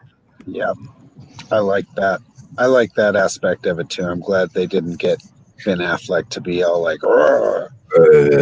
But Metal actually brings to the point too. I do think that there were some really good dialogue in the Nolan films. Yes. He knows how to write dialogue, man. Yeah. We've seen all his other movies. We know how awesome they are. Like, imagine being at all. confined by and that's okay too. Imagine being confined by the story itself, like being something that he went, okay, I'm going to play in their world and try to make it cool. And then when it comes down to it, maybe the DC is like, you can only go this far. And, he sometimes we have to play within the confines that we're given. And I'm not sure that's the case with Tim Burton because he was all super gung ho about making it comic booky. Like, Yeah. Tim Burton had it was heavy handed because I remember at the time that because I was way into that movie that Warner Brothers was very heavy handed. And they told him to shoot the script that was okay. So he didn't have any leeway. He did in the second movie, but he didn't in the first. And I think that Chris Nolan, when you hire Chris Nolan, you get out of his way. So I don't think Nolan had a lot of, Warner Brothers. Crawling up his butt. Yeah, and you have to judge the art, how it Yeah. stands. I mean, I you think- can't I give think people he- excuses like that. Yeah, I think what happened is he wrote himself into a corner. I think the third movie, this is just my theory. I think he thought that Heath Ledger was going to come back for that third movie. I do too. I believe there was a setup for the Joker to be the ultimate villain at the end of that movie. I think there was going to be similarities to the one we saw. But like I said, that Arkham scene, all that Arkham melting down and all the villains being set loose, that is a freaking Joker moment. That's a Joker move. That's a big freaking anarchy. It fits right in with the character that was in the movie. And I think that's what he intended to do. And I think that they didn't have the cojones to hire somebody else to take the role. You know what I mean? So they just rewrote the script. And I think that's why that third movie looked like a cluster F. Well, look what happened when they announced the Joker movie with, and I was one of these people that was on board with that whole thing. When they announced the new Joker movie with Joaquin Phoenix, I was like, this movie's going to suck. Right. And you can't top that performance. But then I watched the movie and I'm like, oh, all right. I didn't think it was going to suck at all. The first thing I thought is Joaquin Phoenix is going to fucking kill it. I thought it was going to be a good movie. I didn't think it was going to be a good Joker film. I didn't like it, but he killed it. Oh, he killed that. It's the reason why he did so well with the character is for whomever. I didn't like it because it doesn't match what I like is the Joker. Like my idea of the Joker is somewhere between Heath Ledger, I suppose, and Jack Nicholson. Yeah. But that's it. That's as far as I want to. Well, not even so. I liked what was his name, Romero from the '66 stuff. Romero? Oh, dude, I'd rub myself on that guy just to have him as the Joker. That's how much I loved him. So I guess that, but I didn't like how heavy-handed the new Joker movie was. It wasn't. It was almost too heavy. I still like my. Subtlety.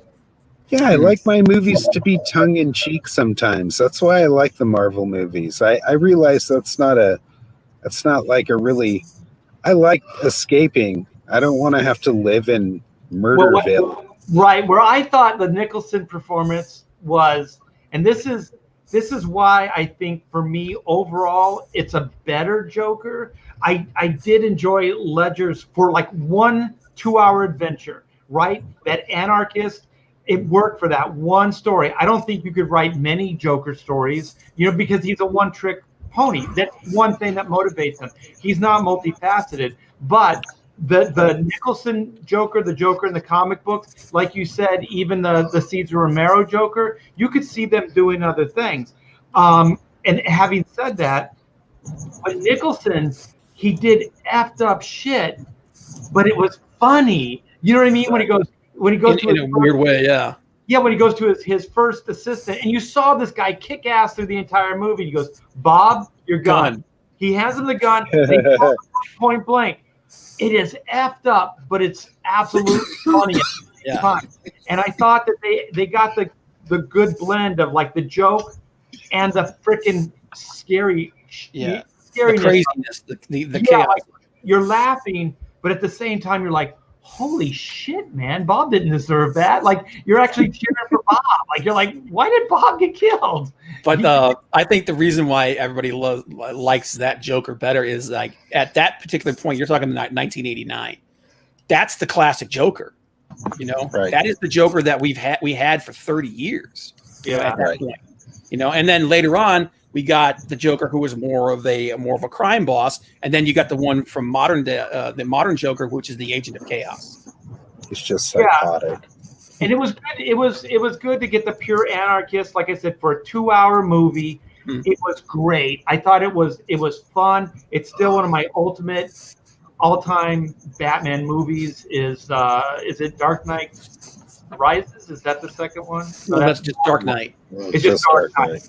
Yeah, it's brilliant that it almost breaks Batman. So it's more of like, because I always thought that the Joker isn't a physical threat to Batman. He's a psychological threat because Batman would just destroy him physically. Right. But there's a scene where Ledger brings him to the point, and he does it on purpose, where he's pummeling him.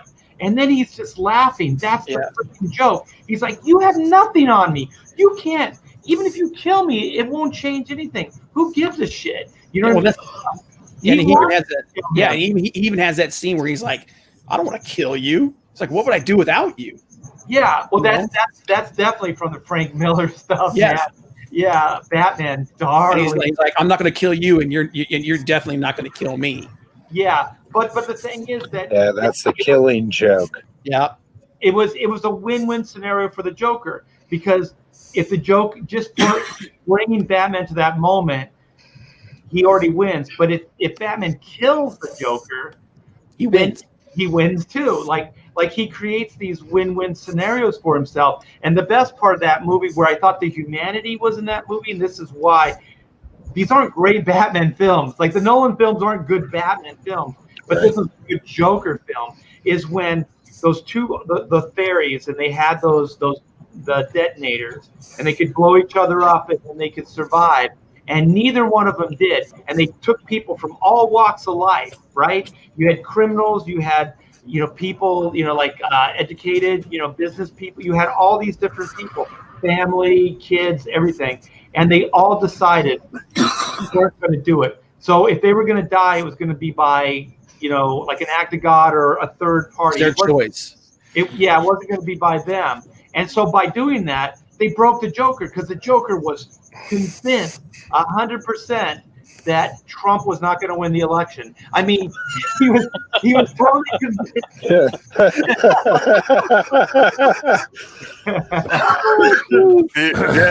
That is a great scene, but not even a plot. Why were a bunch of criminals on a ferry? Yeah, because they have to go with the plot. Yeah, they were ferrying them out because they were escapees from Arkham, and they were trying to take them to another prison. Because most of the people on there were cops. Oh yeah, it had a reason. It wasn't a great reason, but they did have a reason. Yeah, but I agree. I think the reason why so many people say that Jack Nicholson is the best Joker is because he is that classic Joker that we had for like 30 years at that point, until Dark Knight Returns, which kind of changed the Joker, and he started to morph into something else. That guy that everything was just a joke to him. That's the guy that we all grew up reading. Right. Yeah, it was a joke to him, but like Heath Ledger, it didn't feel like a joke. Like it was like the vindictiveness. He was really hell-bent on just destruction, just pure anarchist. Mm-hmm. And I thought that was fairly genius, because to pit him against a character like Batman, psychologically speaking, it was a battle of ideology. It was a battle of belief. It wasn't a physical fight. It was like who's going to break who mentally. Yeah, and that's the way the Joker has been done in the last 10, 15 years. Right. It's not about killing Batman. It's about breaking him. Right, and then the Tim Burton film was more about beating him physically, like in that tower. They tried to make it comedic and stuff like that, But the reality was, you already knew who was going to win that fight. The Joker had no way. Like, he didn't even have an ace up his sleeve in that bell tower, So it was a fairly one-sided battle. And somebody thinks that Batman killed the Joker in that. Batman tried to save the Joker in that. Right. So just to be clear, there it was when he wrapped the thing around his leg, he was hoping that he was going to let go and he was going to hang there, and then he could capture him.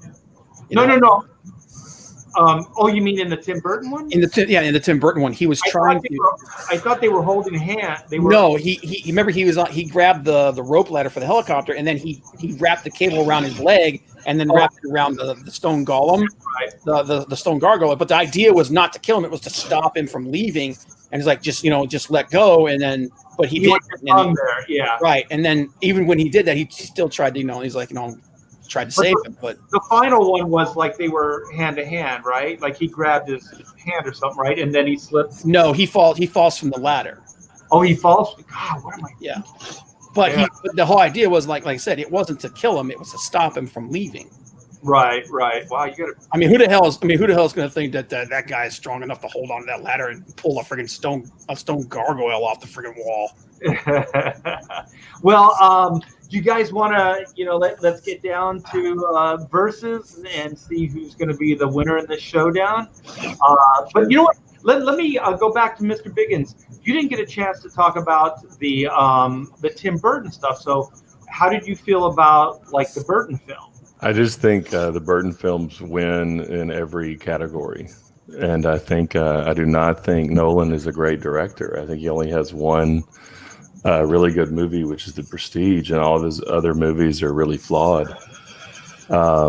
Especially what the hell? That could be a headache. I mean, Dunkirk, all these movies are they're interesting, but they're really flawed, including the Batman movies. And I think they're all good, that they're all watchable, but the only really good movie that succeeds is The Prestige. Yeah. And he actually every level. But anyway, I think the Burton movies win every category. If you had, because you can't just say I think this movie's better than that one. If you say the music, the female leads, the Bruce Wayne, the environment, y'all talked about at the beginning extensively. The environment, Burton wins hands down.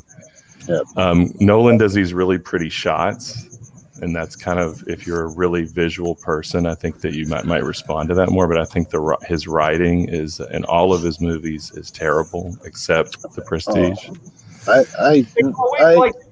I'm sorry. There's like with the Nolan films, it almost feels like there's always needs to be one more draft. You know what I mean? Like if there was one more draft, they could work out some of these problems. Like Dunkirk like they missed the whole point of Dunkirk.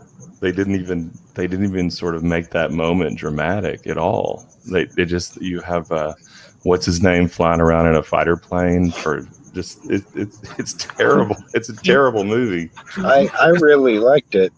I liked it a lot. Yeah, I like the idea. I thought it was cool that those guys, have people go back and fight. The thing with Dunkirk was that he wasn't focusing on the event; he was focusing on those characters, those people. Right. Yeah, I get that, but that's I didn't respond to it. I just didn't respond to it. I kept waiting for the story to be dramatically told, and it's just this one fighter pilot and these couple guys on the beach, and even that didn't work. I didn't think that's just my opinion, but I think Nolan is highly overrated. I think his choices in the Batman movies were just terrible. Yeah. I think they were terrible.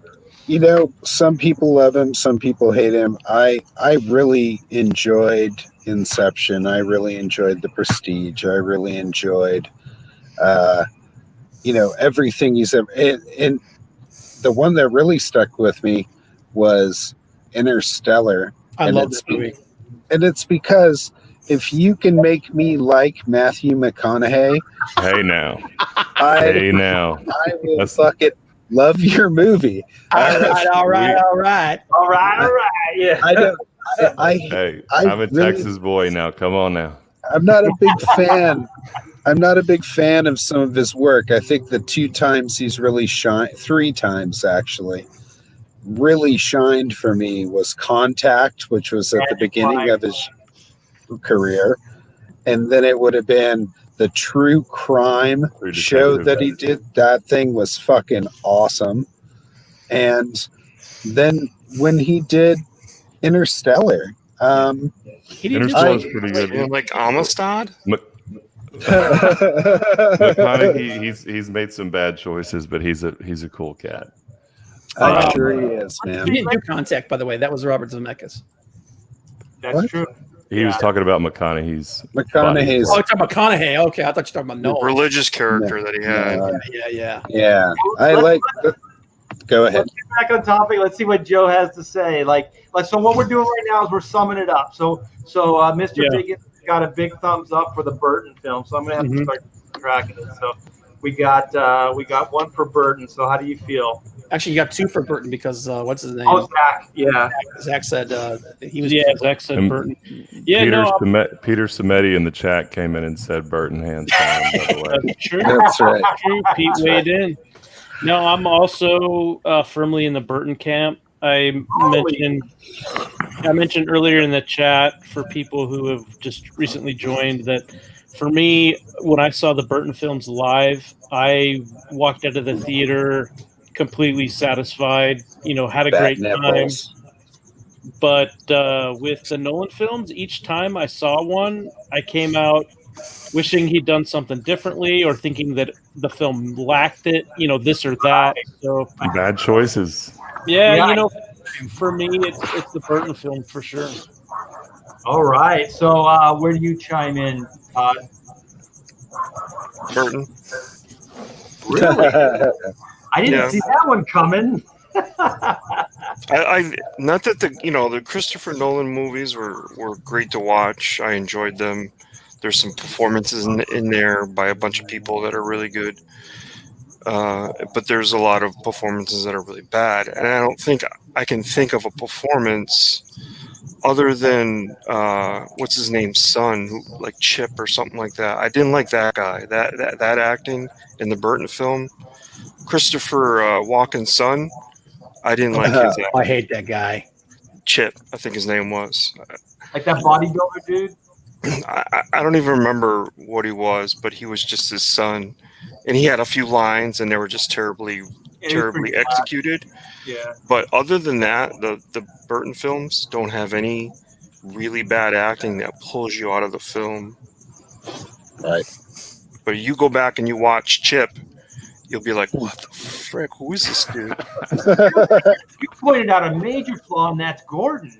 But that was the writing on Gordon. The idea of how they used Gordon was bad. I don't know that guy would have been a great actor or not. Who knows? Everything was bad. I thought the acting was bad. What they gave him to do was bad. Yeah, I agree with that. That one detective or whatever is like his shoulders, like it's really creepy and weird. Maybe it was just one hand. He's kind of like holding on to his shoulder. Yeah, it was one hand. Yeah, and it's like that's kind of creepy, man. Like I know most guys are just like, what the hell are you doing? Get off me. No one mentioned Christopher Walken, by the way, because I loved his character. Oh yeah, Christopher Walken's more cowbell. I need you to help me stir the soup.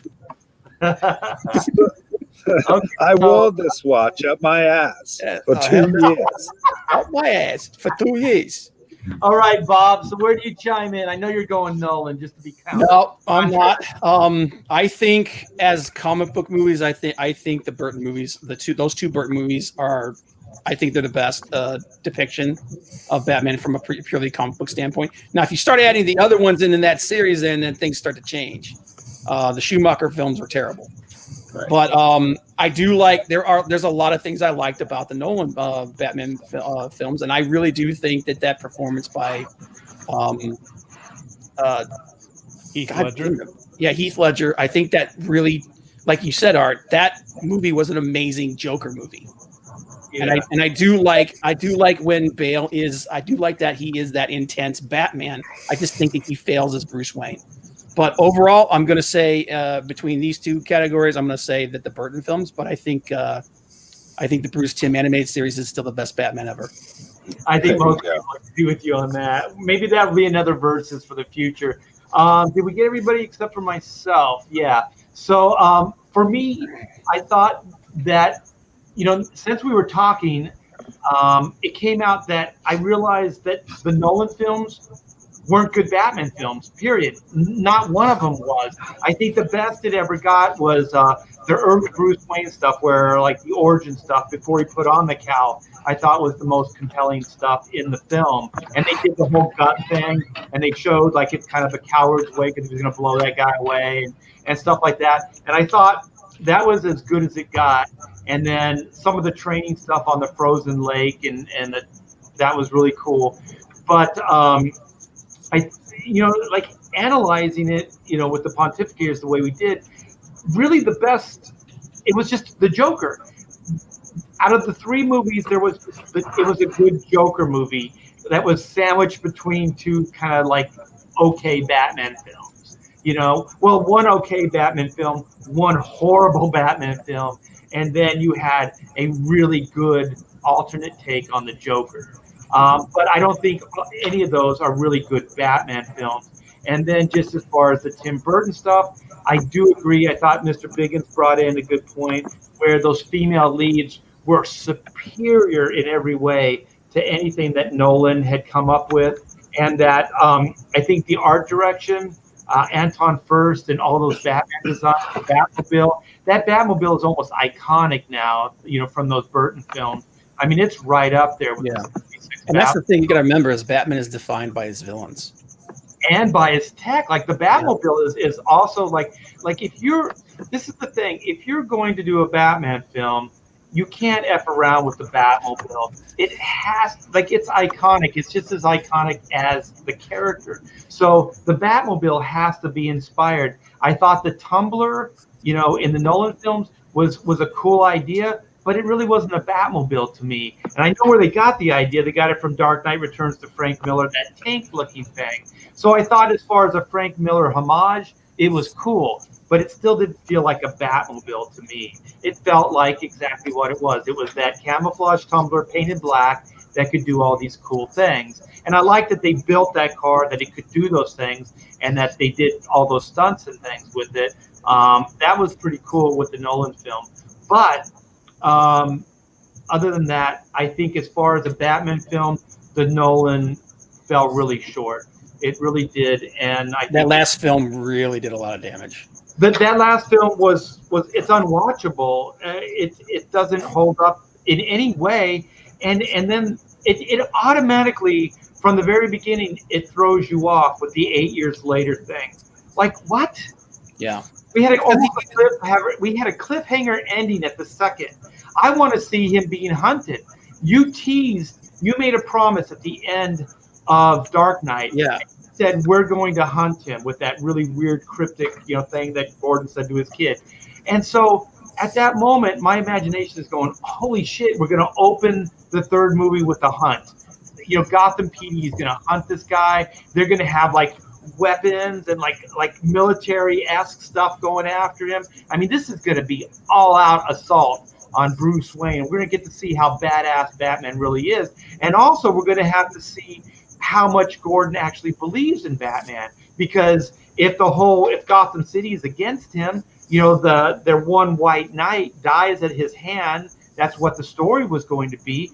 Then there's nobody in Gotham City that would be even remotely on the Batman side. So I thought that premise that they set up, the promise that they made at the end of 2, should have been the movie for 3, which did not even come close. Yeah. So we could go in the chat. So I already know where they've been doing it. They've been talking about it, man. Yeah, but I'm going to do like just real quick, like 1 for Tim Burton and 2 for Nolan. So if you guys type in 1, that will be for the Tim Burton films, and we're kind of locking them all together. So the first 2 Tim Burton films, and then the 3 Nolan films. So that's kind of the comparison. So we got 1. We got Alpha Photo. So I think Tim Burton's this is gonna be a slaughter. You got wait. Oh no, we actually got 1 for Nolan.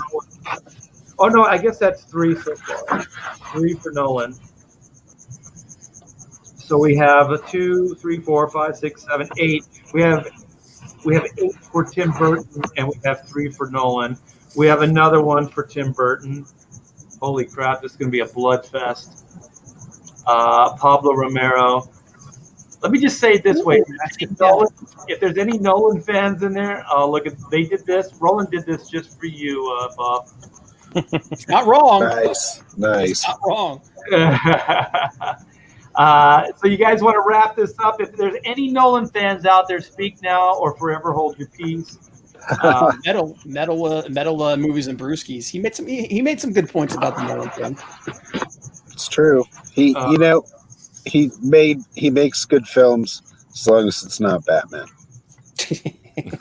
Well, you saw Inception, right? Yeah, I loved it. I love all that shit. I thought The Matrix was done better. And what was the one movie? It was it was almost. I think it was a little bit before The Matrix. I think his second best movie is Memento.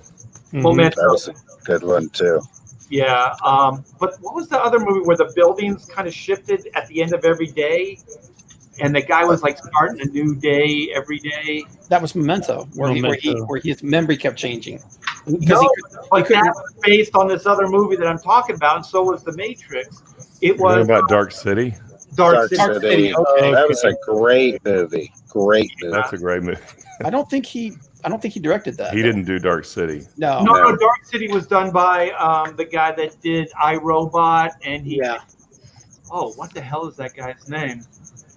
He did. Awesome. I remember his name too. Alex Proyas. Yeah, Alex. Yeah. Yeah, he did The Crow. He did the first Crow. I think Nice. Alex is he's one of my favorite directors, actually, because I think he's one of those guys that's visual like Burton. So he's got always got this cool, interesting visuals. So he's like an art director, but he also understands character and motivation. So even when Dark City got weird, like they were aliens, I was like, this is kind of cool. Like I was looking at it. It was very Lovecraftian. It turned into like a own episode, you know. Yeah, it was awesome. I loved it. It was so cool. It reminded me of Serpieri back in the day. Druana was when she found where she lived. Do you remember the artist Serpieri art? Oh yeah. No, he did a lot of adult work. Italian artist, I believe. He's one of the best at drawing women in the biz. Yeah, the guy can draw women.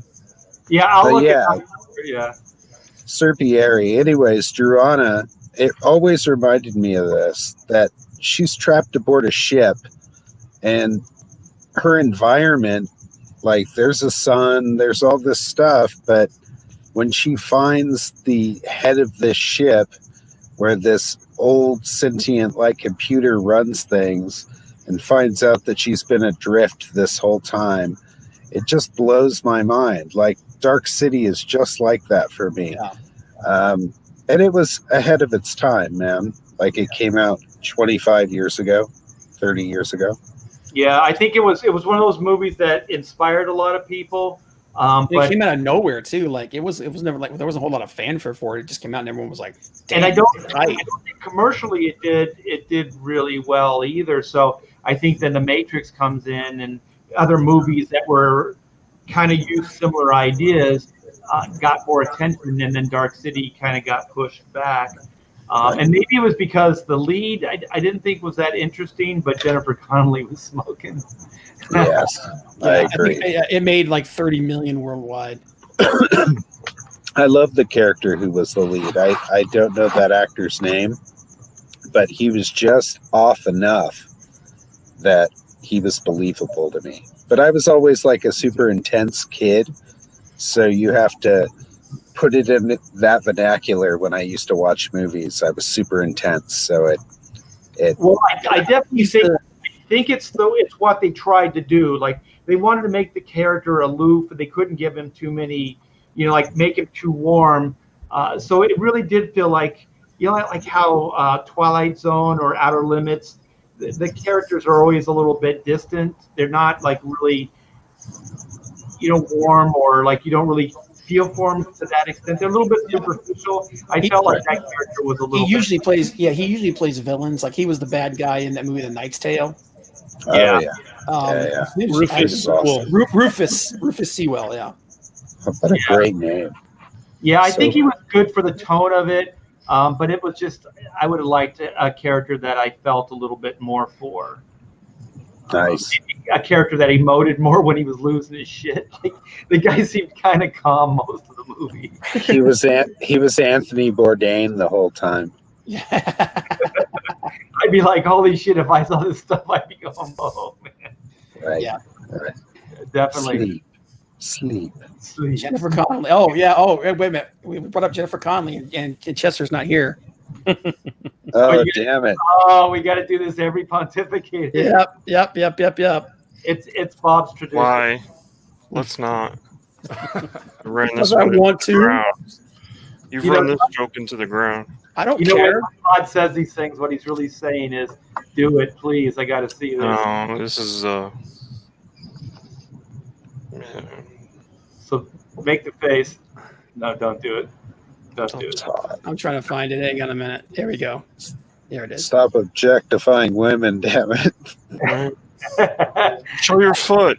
They love it though. Are we going to show feet again? Is this the feet stream? My left. Have No. they chopped it off yet, Bob, or what? What? No, that's not. Oh, wait, this wasn't the one, but this one's pretty cool, though. Yeah. You fuckers. That's funny. They should change the background of this and like she's actually traveling. That'd be awesome. She's riding through the store. It's So anything. Put her on some other background. I don't know. She's, Yeah, Chrono Mechanic, she's in the time stream commuting to work. There you she's go. on Sesame Street and all the Muppets are making faces like, I can't believe nobody's done that yet. I know, I'm going right? to look that shit up now to think about it, and I'm going to find somebody to put a background in that fucking thing. This is Oh the my- one that Art's talking about. Well, people want to keep it pure, Jason, because. Oh, it's so sorry. Sorry.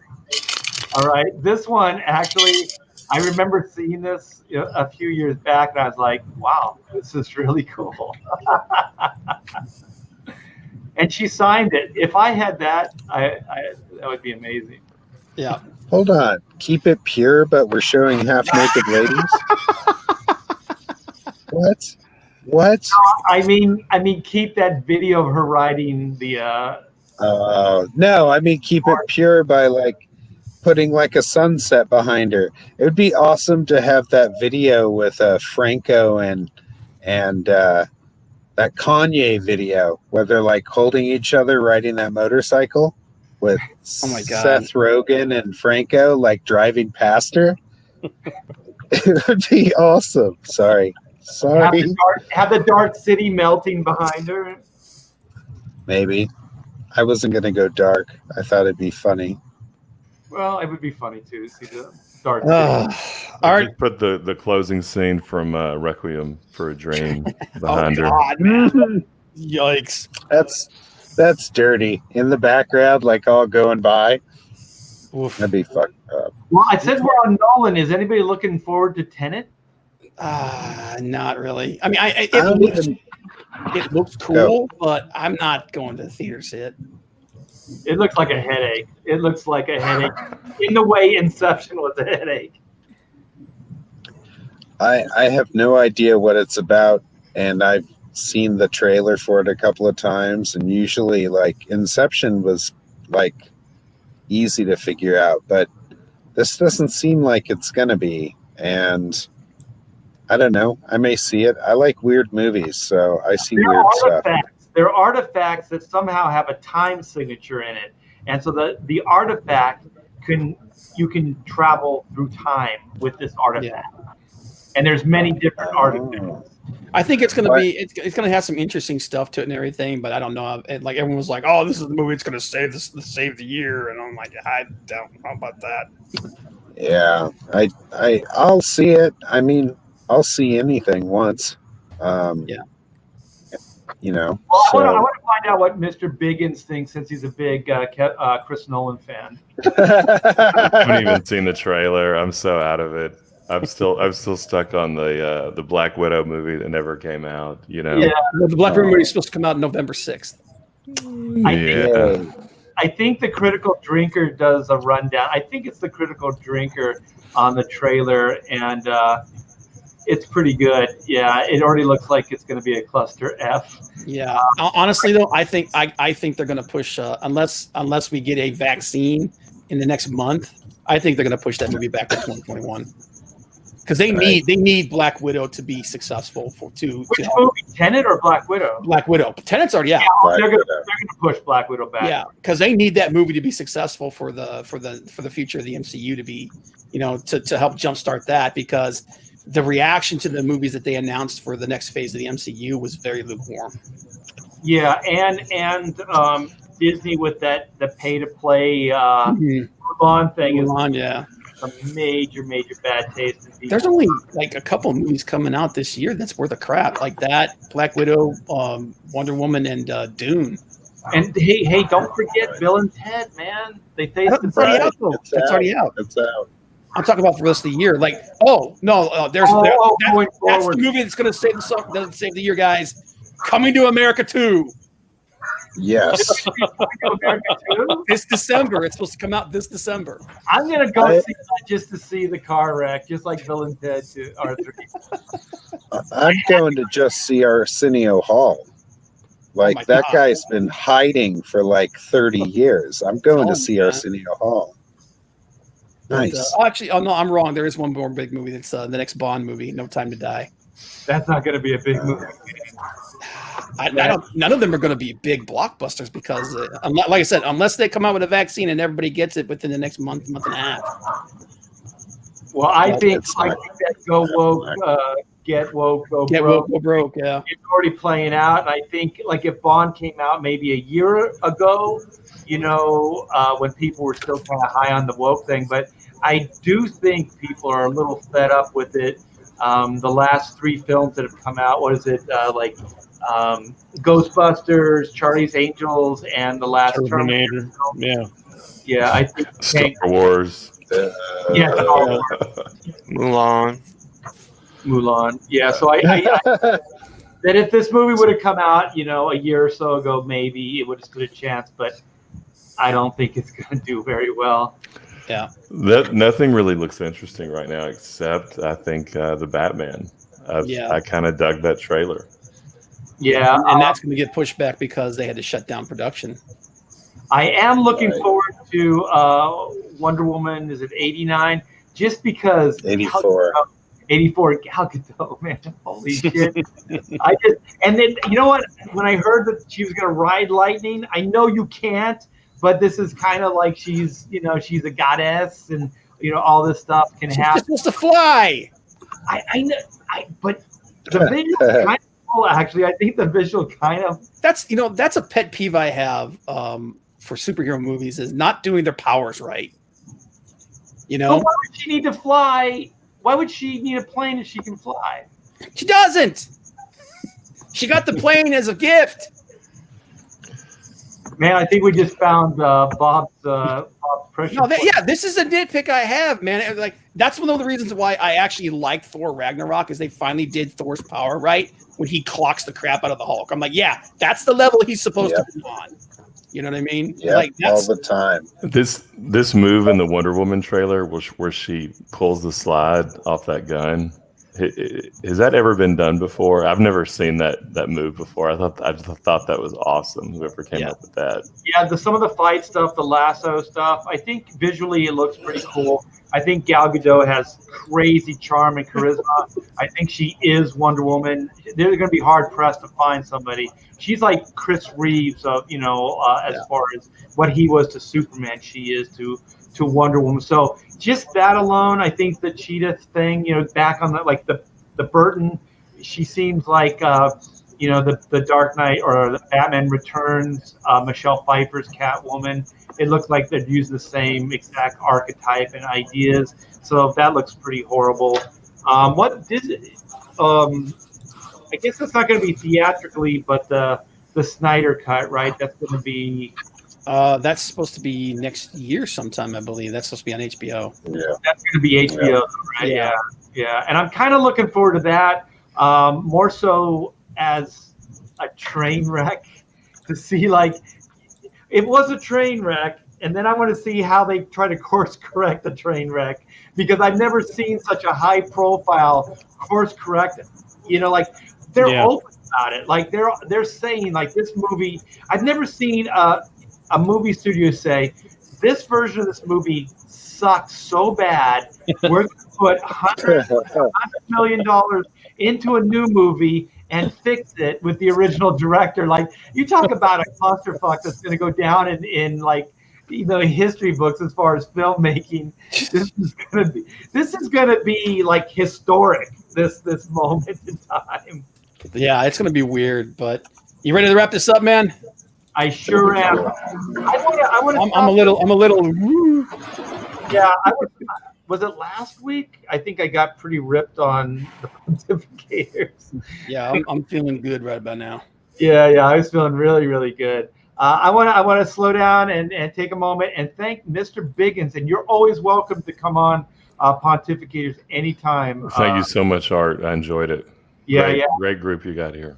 Yeah, I always like hearing your points of view on all the streams that you go on and things like that. So I think you're a great asset, and anytime you want, you're welcome. God bless. Thank you. Yeah, God bless you too. All right, man. So thanks everybody in the chat for hanging out. I thought this would be a good, fun little departure from a lot of the serious stuff that's going on, and have a little bit of fun for 2 hours or so. And thanks to all my Pontificator brothers. Thank you, Zach Bradley. I hope you're okay. You had to check out early, and I hope Chester's okay because he never reported in. So, yeah. So we will see you next week. And everybody, if you could like on the way out and subscribe, I would appreciate that. YouTube is kicking my ass again. So I was doing well for a while, and now every day the numbers keep going down. So please make sure you're subbed. And if you're not, please sub the channel. Thank you very much. Take care.